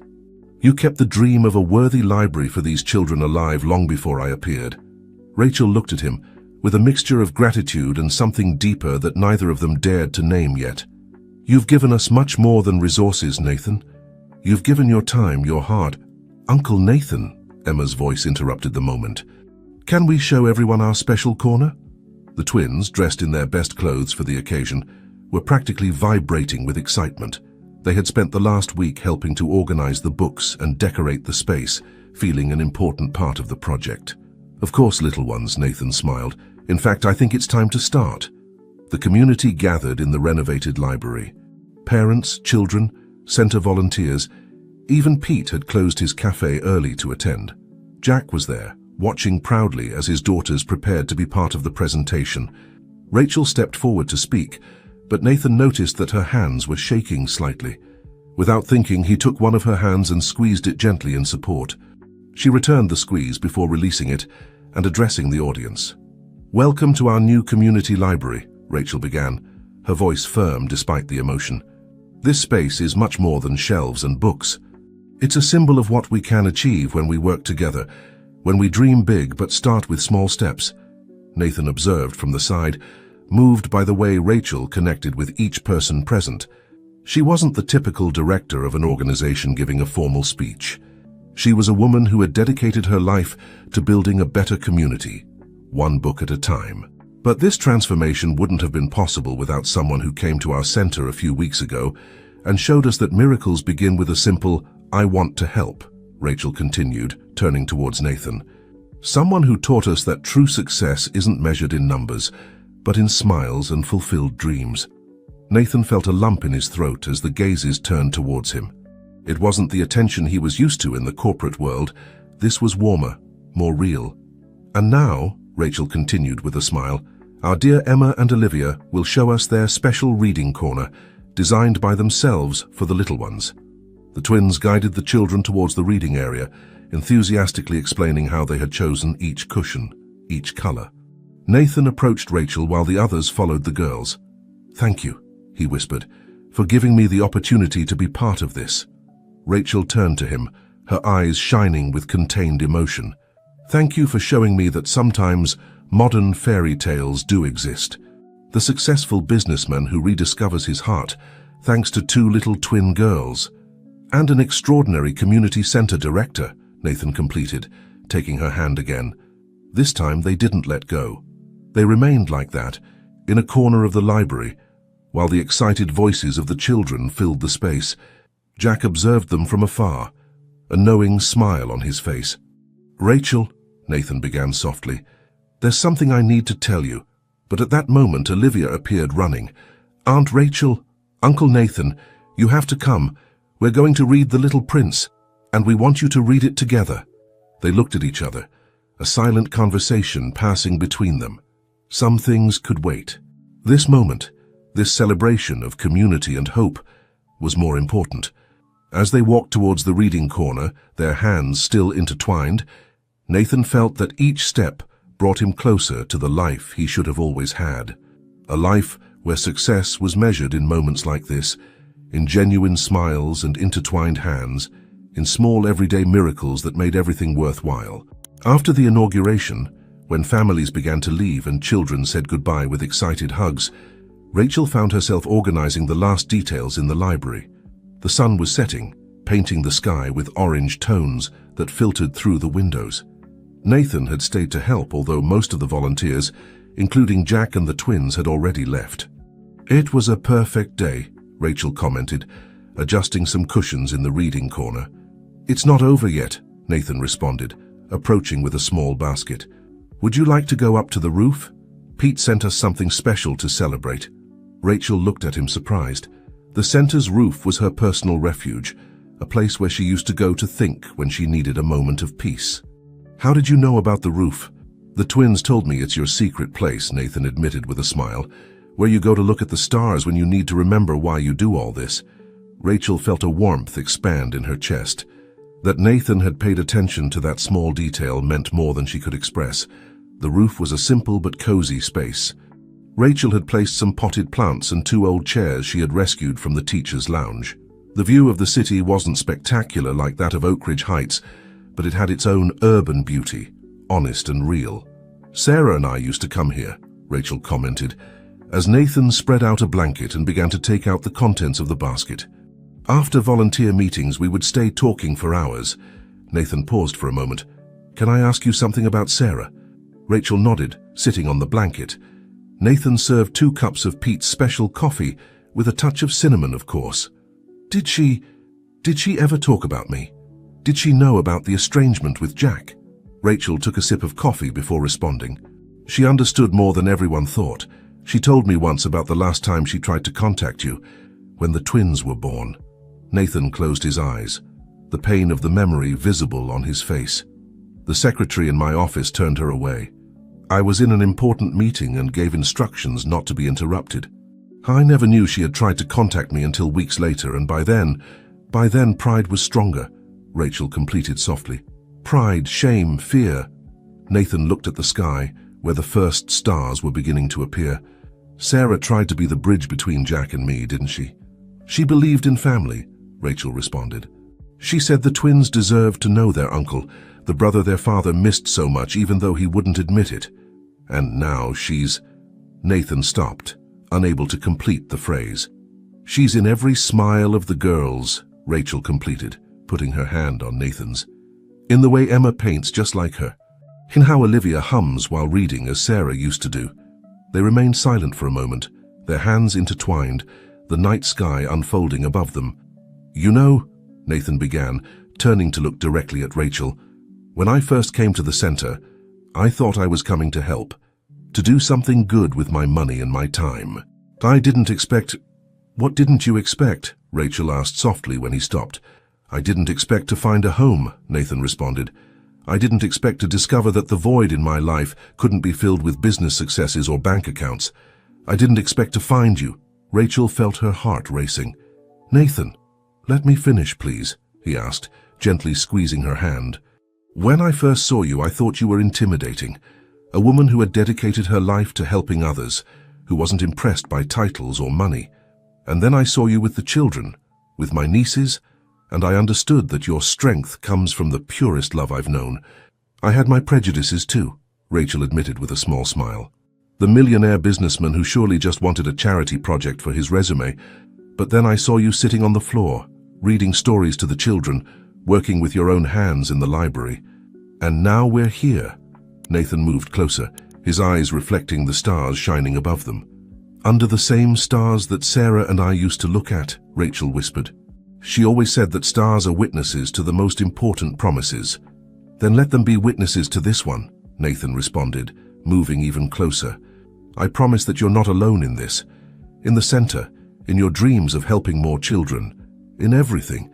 If you allow me to be by your side, Rachel didn't let him finish. She closed the distance between them and kissed him softly, a kiss that tasted of coffee with cinnamon and promises under the stars. When they separated, both were smiling. Sarah would be happy, Rachel murmured. She always said that love has mysterious ways of uniting people. And the twins will be delighted, Nathan added with a soft laugh. Emma asked me the other day if I had already asked you to be my girlfriend. Rachel laughed, resting her head on Nathan's shoulder. And what did you tell her? That some things take time, he responded, hugging her. But that when they're right, you know it in your heart. The news of the romance between Nathan and Rachel spread through the community center like a wave of contained joy. The twins were the first to express their excitement explosively during the Sunday breakfast at Jack's house. I knew it, Emma exclaimed, jumping from her chair.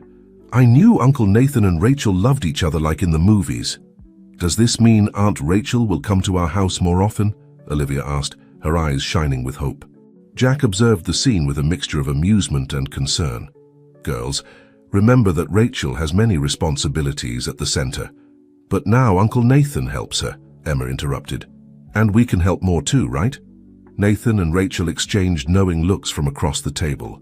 It was their first family breakfast since they had decided to make their relationship public, and the twins' reaction was more enthusiastic than they had expected. In fact, Nathan began, clearing his throat, there's something else we want to tell you. Everyone at the table fell silent, expectant. The apartment I was looking at, Nathan continued, I bought it. It's 3 blocks from the community center and... Are you going to live near us? The twins interrupted in unison. Yes, but there's more. Nathan took Rachel's hand on the table. We're going to expand the center, create a formal foundation that can help more children, more families. Jack put his coffee cup on the table, with more force than necessary. Nathan, are you sure about this? It's a very big change, very fast. Jack, Rachel intervened gently, I understand your concern, but this isn't a whim or a hasty decision. It's just that...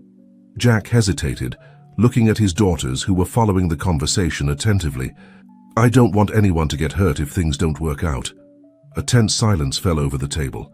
The twins, sensing the tension, looked at each other worriedly. Dad? Olivia called in a low voice. Are you angry with Uncle Nathan? No, my love, Jack responded, softening his expression. I'm just worried. Sometimes adults are afraid, Nathan completed. Afraid that happiness won't last, that good things will end. Like what happened before. Rachel squeezed Nathan's hand, understanding the weight of his words. But we must also have the courage to try, to trust. Like when we learned to swim, Emma said suddenly. We were afraid, but Aunt Rachel taught us that sometimes you have to be brave. The adults were surprised by the wisdom in the little girl's words. Besides, Olivia added, Uncle Nathan already promised he wouldn't leave again, and he keeps his promises, right? Nathan felt a lump in his throat.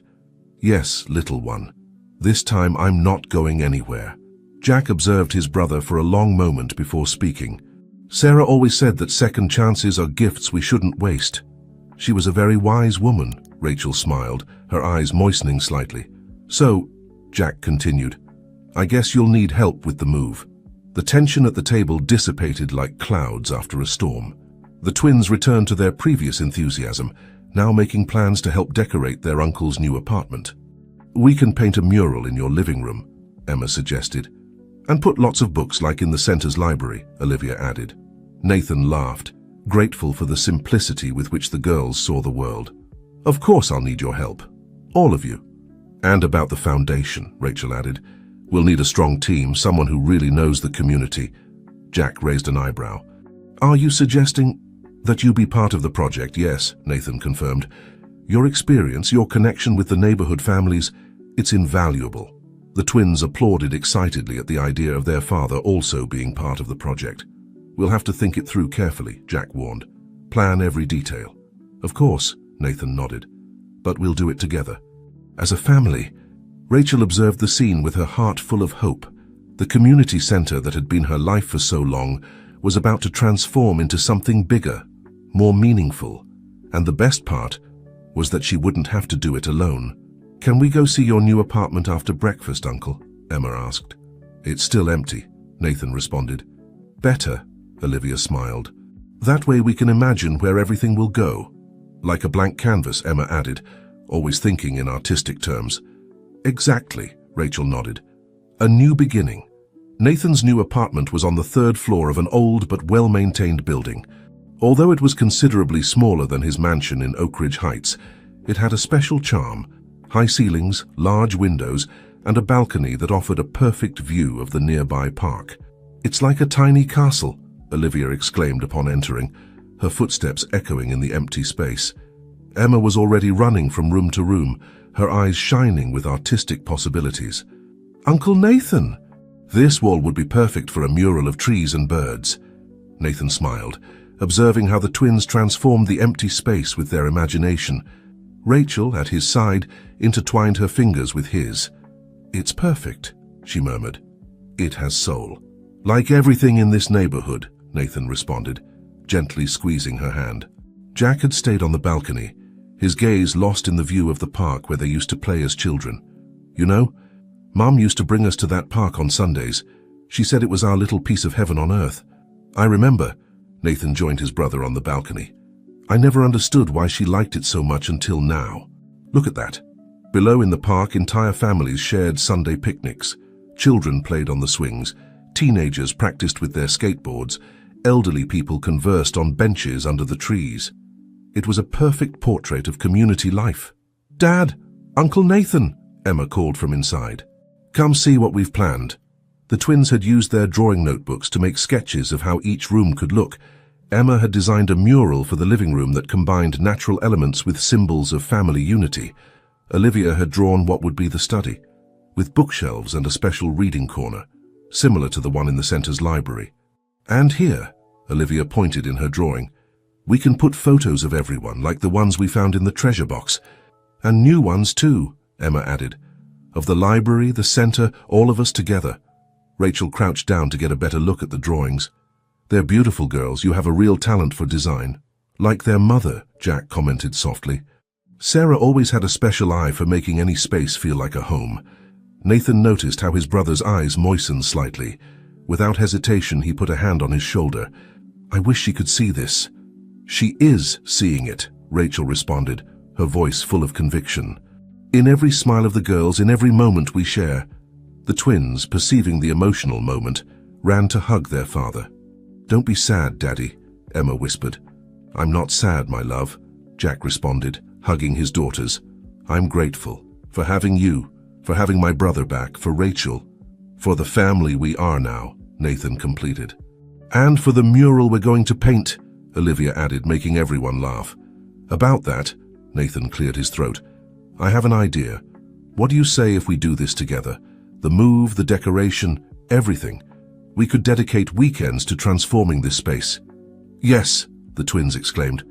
We could start with a basic coat of paint, Jack suggested, entering practical mode. Then the essential furniture. And we'll leave the mural for last, Emma completed, like the cherry on top. Rachel observed the scene with her heart full. This family, which had been fragmented for so long, was now planning a future together, room by room, dream by dream. You know what we need now? Nathan asked suddenly. A picnic in the park, like the ones Mom used to make. Yes, the twins jumped excitedly. Pete must be open, Rachel suggested. We could buy some tamales. And coffee with cinnamon, Jack added with a smile. As they went down the building stairs, Nathan stopped for a moment to look back. The empty apartment waited to be filled not only with furniture, but with laughter, with love, with shared moments. It was smaller than his old mansion, but for the first time in his life he felt he was building a true home. Are you coming? Rachel called from below.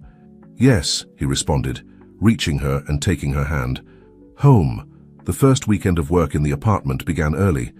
Nathan had obtained all the necessary materials, paint, brushes, rollers, and at Rachel's suggestion, plenty of masking tape so the twins could help without worrying too much about mistakes. We're here, the girls announced, entering with Jack. Each wore a small painter's smock that Rachel had given them, decorated with their names in colorful letters. And we brought reinforcements, Jack added, as several volunteers from the community center entered carrying coffees and pastries from Pete's cafe. Nathan, who was already covered in paint despite having started just a short while ago, smiled at seeing the small crowd. "This is turning into a community event. This is how we do things in this neighborhood," Rachel responded, distributing brushes and rollers. "We help each other." The main living room was the first target. The twins had chosen a soft shade of blue for the walls, like the sky on a happy day, according to Emma. While the adults took care of the higher parts, the children concentrated on the lower areas, their small hands handling the brushes with surprising care. "Look, Uncle Nathan," Olivia called, pointing to her work. "Am I doing it right?" "Perfectly," he responded, crouching down to see the progress. "You have a talent for this, just like your sister. Mum was very good at painting too," Emma commented without stopping her work on her section. "Dad says she decorated our whole house." A soft silence fell over the room. Jack, who was nearby, paused for a moment, his brush suspended in the air. "It's true," he finally said. "Sarah had a special gift for making any space feel like a home.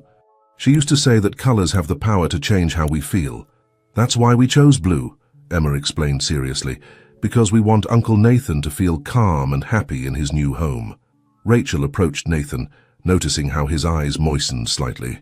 "The girls have their mother's wisdom," she whispered, "and their father's heart," Nathan added, looking at his brother gratefully. The work continued amid laughter, conversations and small paint accidents that only made the moment more memorable. Pete appeared mid-morning with more coffee and tamales, insisting that the workers needed to keep up their strength. "This place already feels different," one of the volunteers commented during the lunch break. "It has life." "It's because we're doing it with love," Olivia responded with the simplicity of her childlike innocence, provoking smiles from all those present. As the day progressed, Nathan observed how his new home was taking shape, not just from the fresh paint on the walls, but from the people who were helping to build it. Each brushstroke, each laugh, each shared moment added a layer of meaning that no professional decorator could have achieved. "What are you thinking about?" Rachel asked, noticing his contemplative look. "About how life takes turns," he responded, putting an arm around her shoulders. "A few weeks ago I was living in a perfect but empty mansion, and now I'm here covered in paint, surrounded by people I barely know but already feel like family.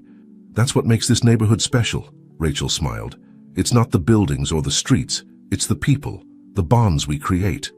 "Uncle Nathan," Emma suddenly called, "can we start planning the mural now?" "We've finished this wall. First we have to let the paint dry well, my love," he responded, approaching his nieces, "but we can start making sketches." The twins ran to get their drawing notebooks, excited to share their ideas. Soon, everyone was sitting on the floor of the half-painted apartment, surrounded by sketches and dreams for the future. "I want to draw a big tree," Emma explained, showing her design, "with many branches and leaves of different colors." "And why a tree?" Nathan asked with genuine curiosity. "Because trees grow and become stronger," she responded, "like our family. And the branches can be all the people who help us grow." Nathan looked around, at Rachel, who smiled with pride, at Jack, who listened to his daughter's explanations with bright eyes, at the volunteers who had dedicated their Sunday to help a newcomer to the neighborhood. They were all branches of that tree that Emma had imagined, all part of this new life he was building. "It's perfect," he finally said, hugging his nieces. "Absolutely perfect." 3 weeks after starting the renovation, Nathan's apartment was almost finished. The mural designed by Emma dominated the main living room, a majestic tree whose branches extended across the wall, each representing a different aspect of his new life. Family photographs, both old and new, decorated the branches as if they were leaves, telling the story of a family that had found its way back. "It's incredible how a space can tell a story," Rachel commented, sitting next to Nathan on the new sofa as they observed the mural in the late afternoon light. "Emma has a gift," Nathan responded. "She captured exactly what all this means. Each branch, each detail.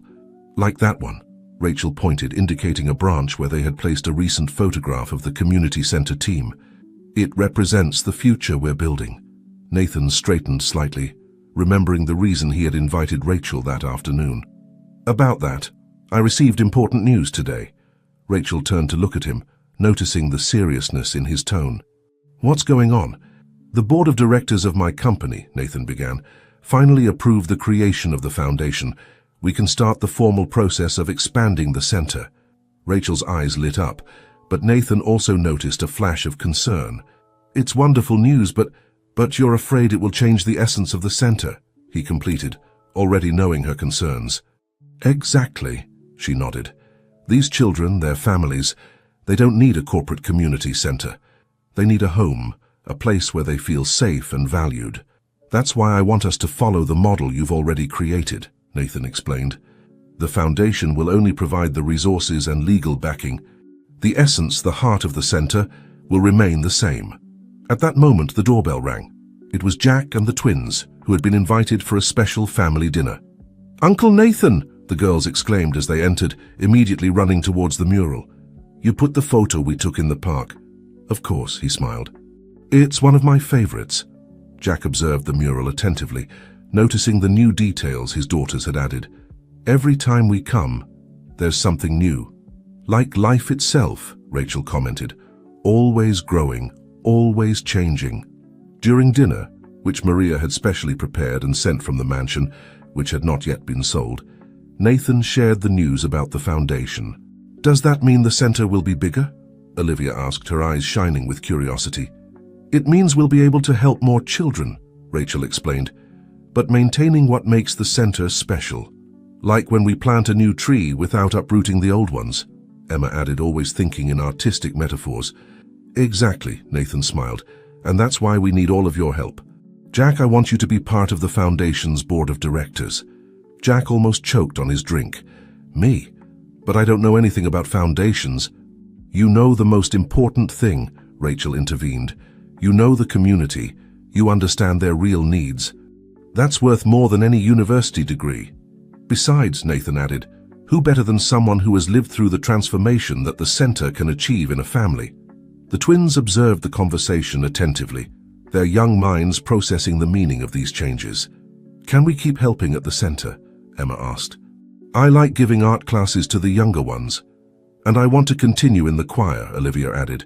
"Of course you can," Rachel responded warmly. "The center will always be your second home." "Like this apartment," Olivia said, looking around. "Which is also a second home." Nathan felt a lump in his throat. "This is your home as much as it is mine," he said. "Always." "And speaking of homes," Rachel took Nathan's hand, gathering courage, "there's something else we want to tell you." The twins leaned forward in anticipation, while Jack smiled, intuiting what was coming. "Rachel and I," Nathan began, "have been thinking that maybe it's time to share more than just work at the center." "Are you going to get married?" Emma asked directly, provoking nervous laughter from the adults.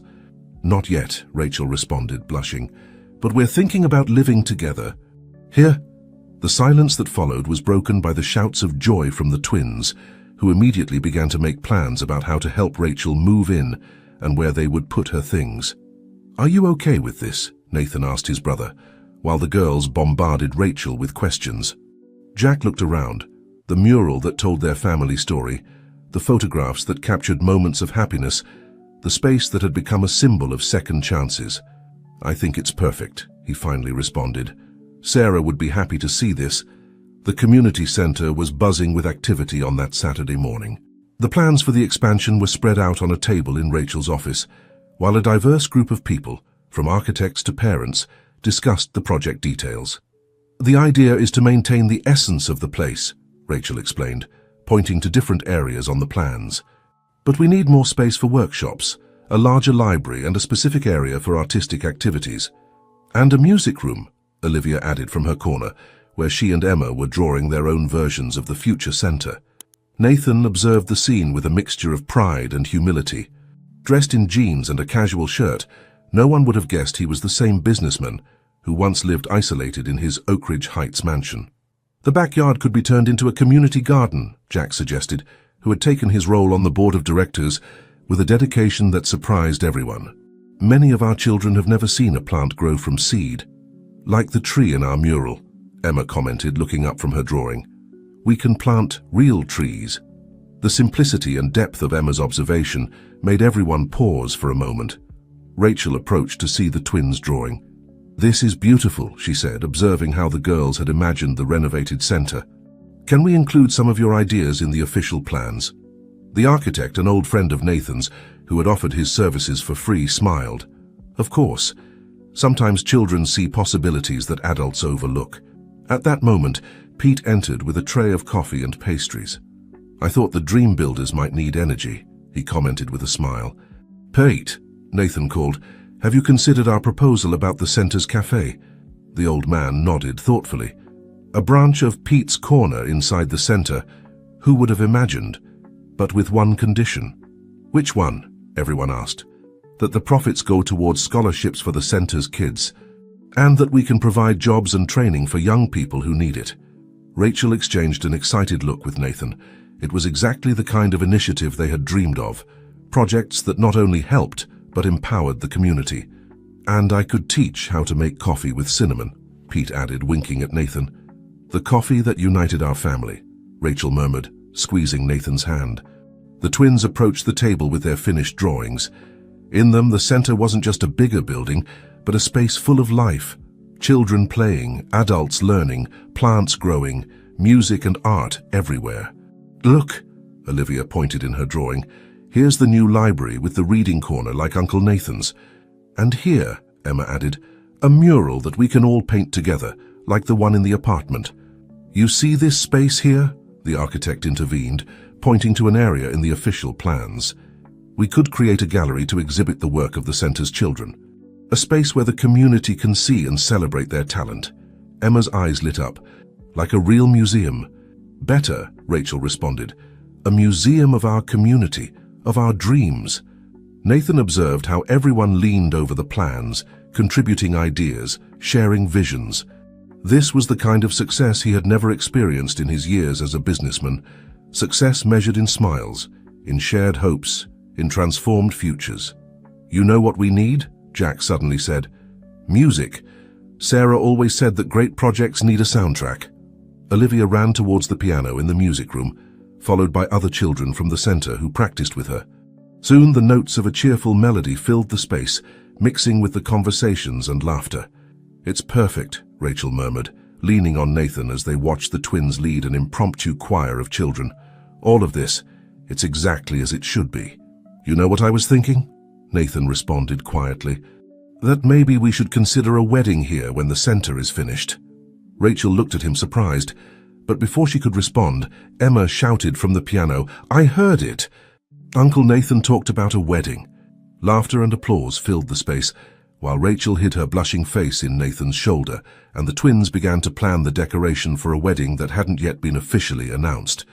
And so, amid plans and dreams, coffee with cinnamon and improvised music, the future began to take shape, not just for the community center, but for an entire family that had found its way back home. A week after the accidental comment about the wedding, Nathan had carefully planned every detail with the secret help of the twins. The community center's library, the place where everything had really begun, was chosen as the setting for this special moment. "Are you sure Aunt Rachel doesn't suspect anything?"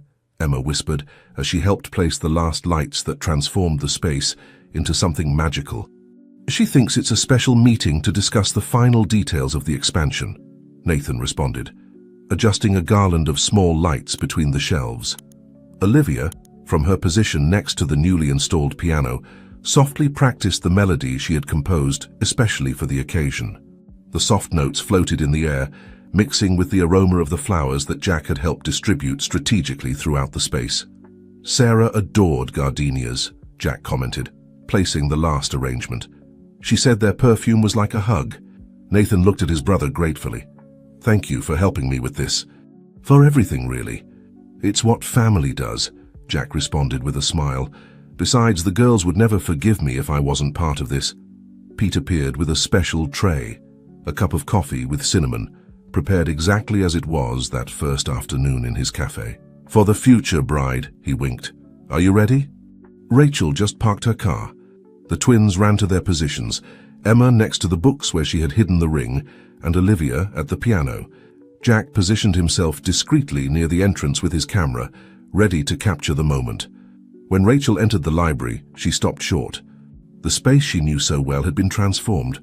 Soft light shimmered between the shelves, flowers perfumed the air, and Olivia began to play a sweet and familiar melody. "What is all this?" she asked, her eyes finding Nathan's amidst the golden light. "This," he responded, approaching, "is the beginning of a new chapter in our story." Emma approached with a book in her hands. The Little Prince, the same copy that Rachel had given Nathan months ago. "The book that gave me back the ability to see with the heart," Nathan continued, taking the book and opening it to a marked page. "Do you remember what it says here?" Rachel, with tears beginning to form in her eyes, read softly, "What is essential is invisible to the eye." For years, Nathan took her hands, I lived looking only at the superficial. Success measured in numbers, status, appearances.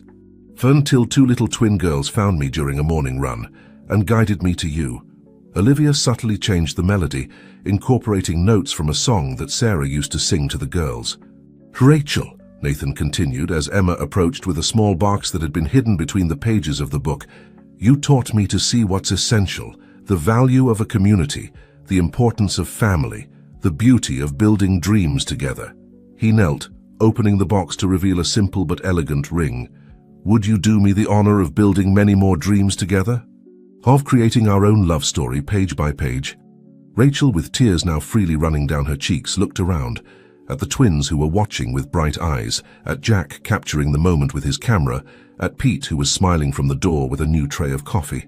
"Yes," she finally responded, her voice full of emotion. "1,000 times yes." The twins were the first to break the emotional silence with shouts of joy, running to hug the couple. Olivia transformed the melody into something more cheerful, and soon the entire library was filled with laughter and congratulations. "Now we can plan the real wedding," Emma exclaimed excitedly. "And I can play at the ceremony," Olivia added from the piano. "And we can make a new mural to celebrate," Emma continued. Rachel laughed through tears, hugging the girls. "Of course we can. I couldn't imagine this moment without you, without all our family." "To the family we choose," Pete proposed, serving coffee for everyone, "and to the one destiny gave us." Nathan observed the scene with his heart overflowing. His brother, his nieces, his future wife, all united in this space that had become the heart of his new life. The ring on Rachel's finger shimmered softly under the lights, but it was the glow in her eyes that truly illuminated the room. "You know what?" Rachel whispered, leaning on him as the twins excitedly discussed the wedding details. "Sarah was right." "About what?" "About love having mysterious ways of uniting people, and about second chances being gifts we should embrace with all our hearts." The weeks following the proposal passed in a whirlwind of activity. The community center had become the headquarters for planning, with the twins leading much of the preparations with contagious enthusiasm. "What if we have the ceremony right here?" Emma suggested one afternoon, while everyone shared a moment in the renovated library. "We could decorate the whole center, and the backyard would be perfect for the party. And we could plant a tree after the ceremony," Olivia added, "like the one in Uncle Nathan's mural." Rachel, seated next to her future husband, smiled at the suggestion. "It's a beautiful idea. A symbol of our new beginning, and of the roots we're creating together," Nathan completed, gently squeezing his fiancée's hand. Jack, who had been reviewing some documents for the foundation, looked up. "Sarah and I got married in her mother's garden. She always said that the most meaningful weddings are those that reflect who we really are. And this place is part of who we are," Rachel reflected. "This is where it all began." The twins exchanged knowing looks before Emma spoke again. "Aunt Rachel, can we ask you something important?" "Of course, my love. Can we call you Mom after the wedding?" The silence that followed was deep and emotional. Rachel felt tears beginning to form in her eyes as she looked at Jack, seeking his reaction. "Girls," Jack began softly, "you know that Sarah will always be your mum." "We know," Olivia interrupted. "But Aunt Rachel also takes care of us and loves us like a mum. Can't we have two?" Nathan watched the scene with a tight heart, remembering how these same girls had brought him back to family life months ago. Rachel knelt in front of the twins, taking their small hands in hers. "I would be deeply honored if you called me Mum, but only if you're completely sure and only if your dad agrees." Jack approached, his eyes shining with unshed tears. "Sarah would be happy to know that her girls have so much love in their lives." "Then it's decided," Emma smiled. "We'll get married here, plant a tree, and officially be a complete family." "We're already a complete family," Nathan gently corrected. "The wedding will just make it official on paper." Speaking of paper, Olivia intervened, pulling out a decorated notebook. We've been working on some ideas for the ceremony. The twins proceeded to show their plans.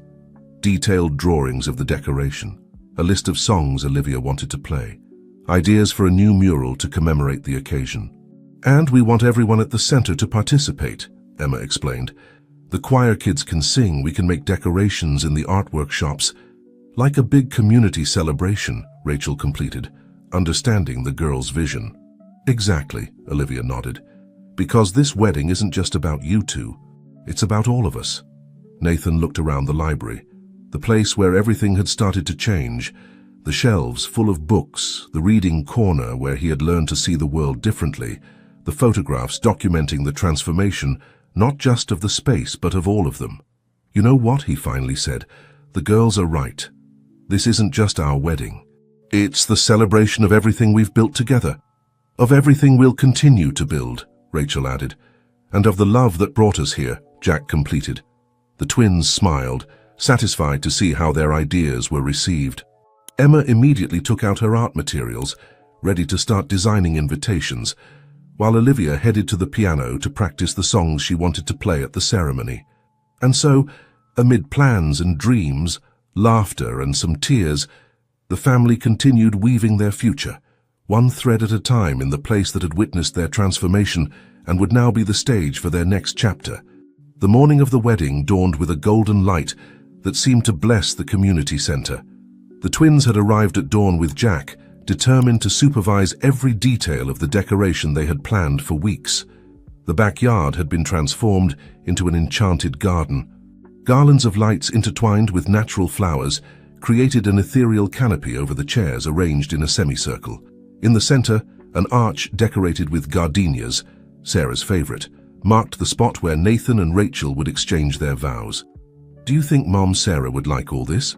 Olivia asked her father as she adjusted the ribbon of her lavender dress. Jack, elegant in his dark suit, crouched next to his daughter. She would love it, especially because you put so much love into every detail. Emma, who was returning from verifying the mural they had created especially for the occasion, joined them. The tree we're going to plant after the ceremony is ready, she announced proudly. The small olive tree waited in a pot decorated with motifs painted by the center's children. It represented not just Nathan and Rachel's new beginning, but the roots that the whole family had put down in this place.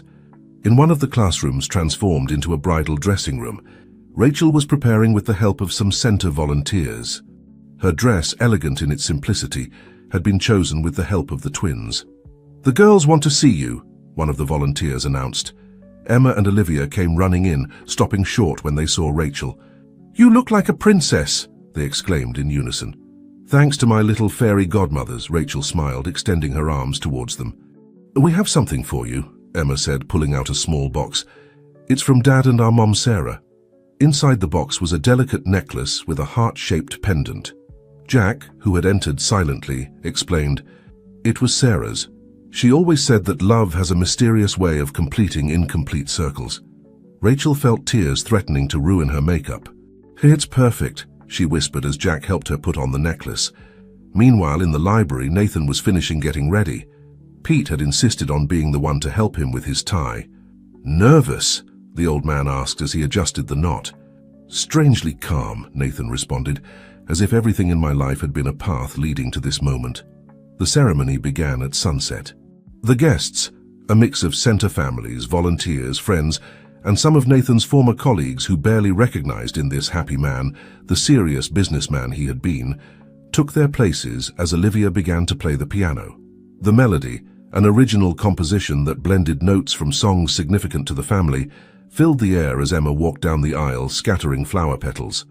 Behind her, Rachel advanced on Jack's arm, who had insisted on having the honor of giving her away. Nathan, waiting under the gardenia arch, felt his heart stop when he saw her.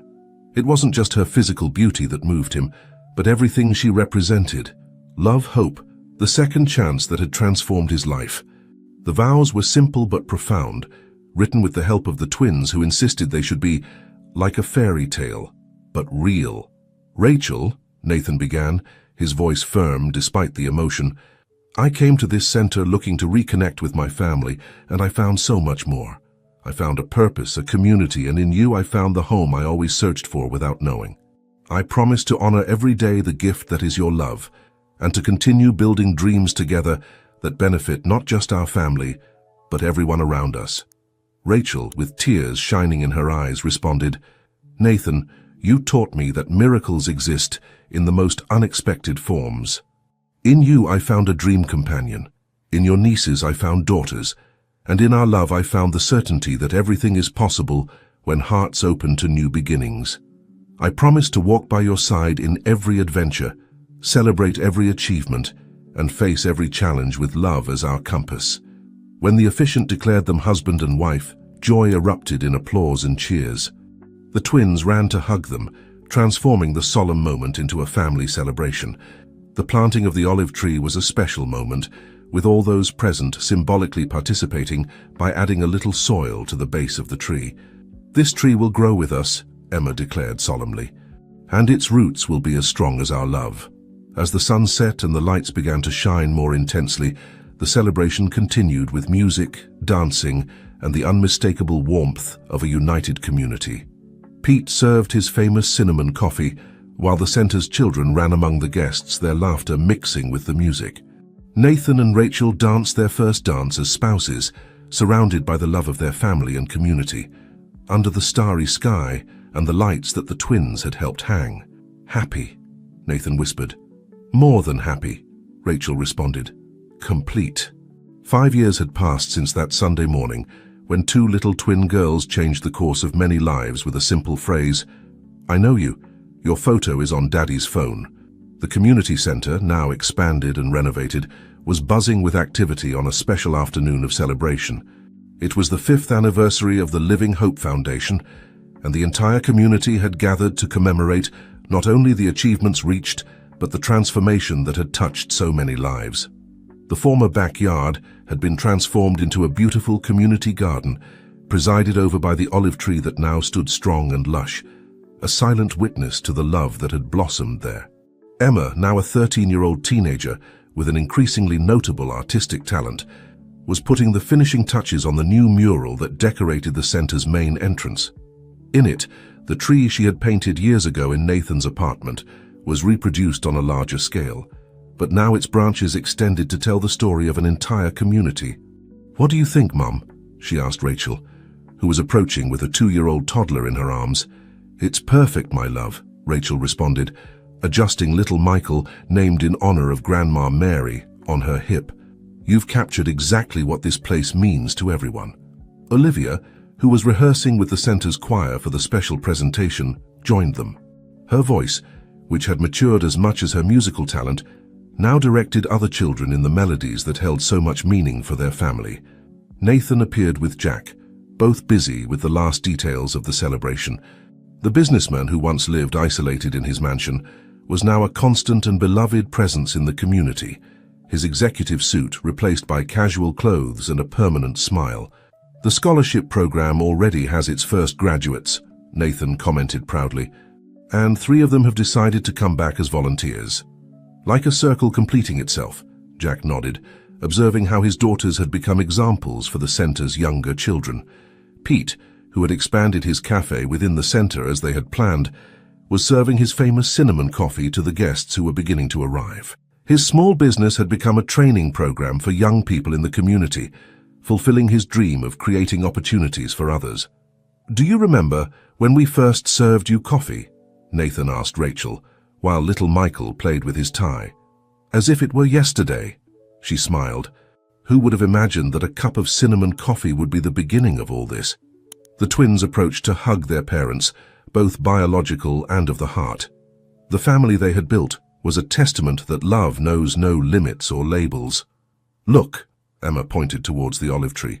"The gardenia flowers we planted around it are in full bloom. Mom Sarah would love to see them." "She sees them," Jack responded softly. "In each of your smiles, in every life we touch here." The celebration officially began with Olivia's choir performing a special song, composed by her, that told the story of how love can transform lives and unite hearts. The attendees listened emotionally, many of them part of that story from the beginning. Nathan, with his son in his arms and surrounded by his family, observed the scene with an overflowing heart. The void he once felt in his life of luxury had been filled with something money can't buy: true love, purpose, and the warmth of a united family and community. "What are you thinking about?" Rachel asked, intertwining her fingers with his. "About how two little girls who recognized me on a Sunday morning led me to the home I always sought without knowing it," he responded, gently kissing her hand. The twins, now turned into talented teenagers, continued to be the heart of the family. Emma with her art, Olivia with her music, both carrying forward the legacy of love and service they had helped build. The community center had become a model to follow, inspiring similar projects in other neighborhoods. But more than its material achievements, its true success was measured in transformed lives, in fulfilled dreams, in second chances seized. "Family," Olivia called from the piano. "It's time for the family photo."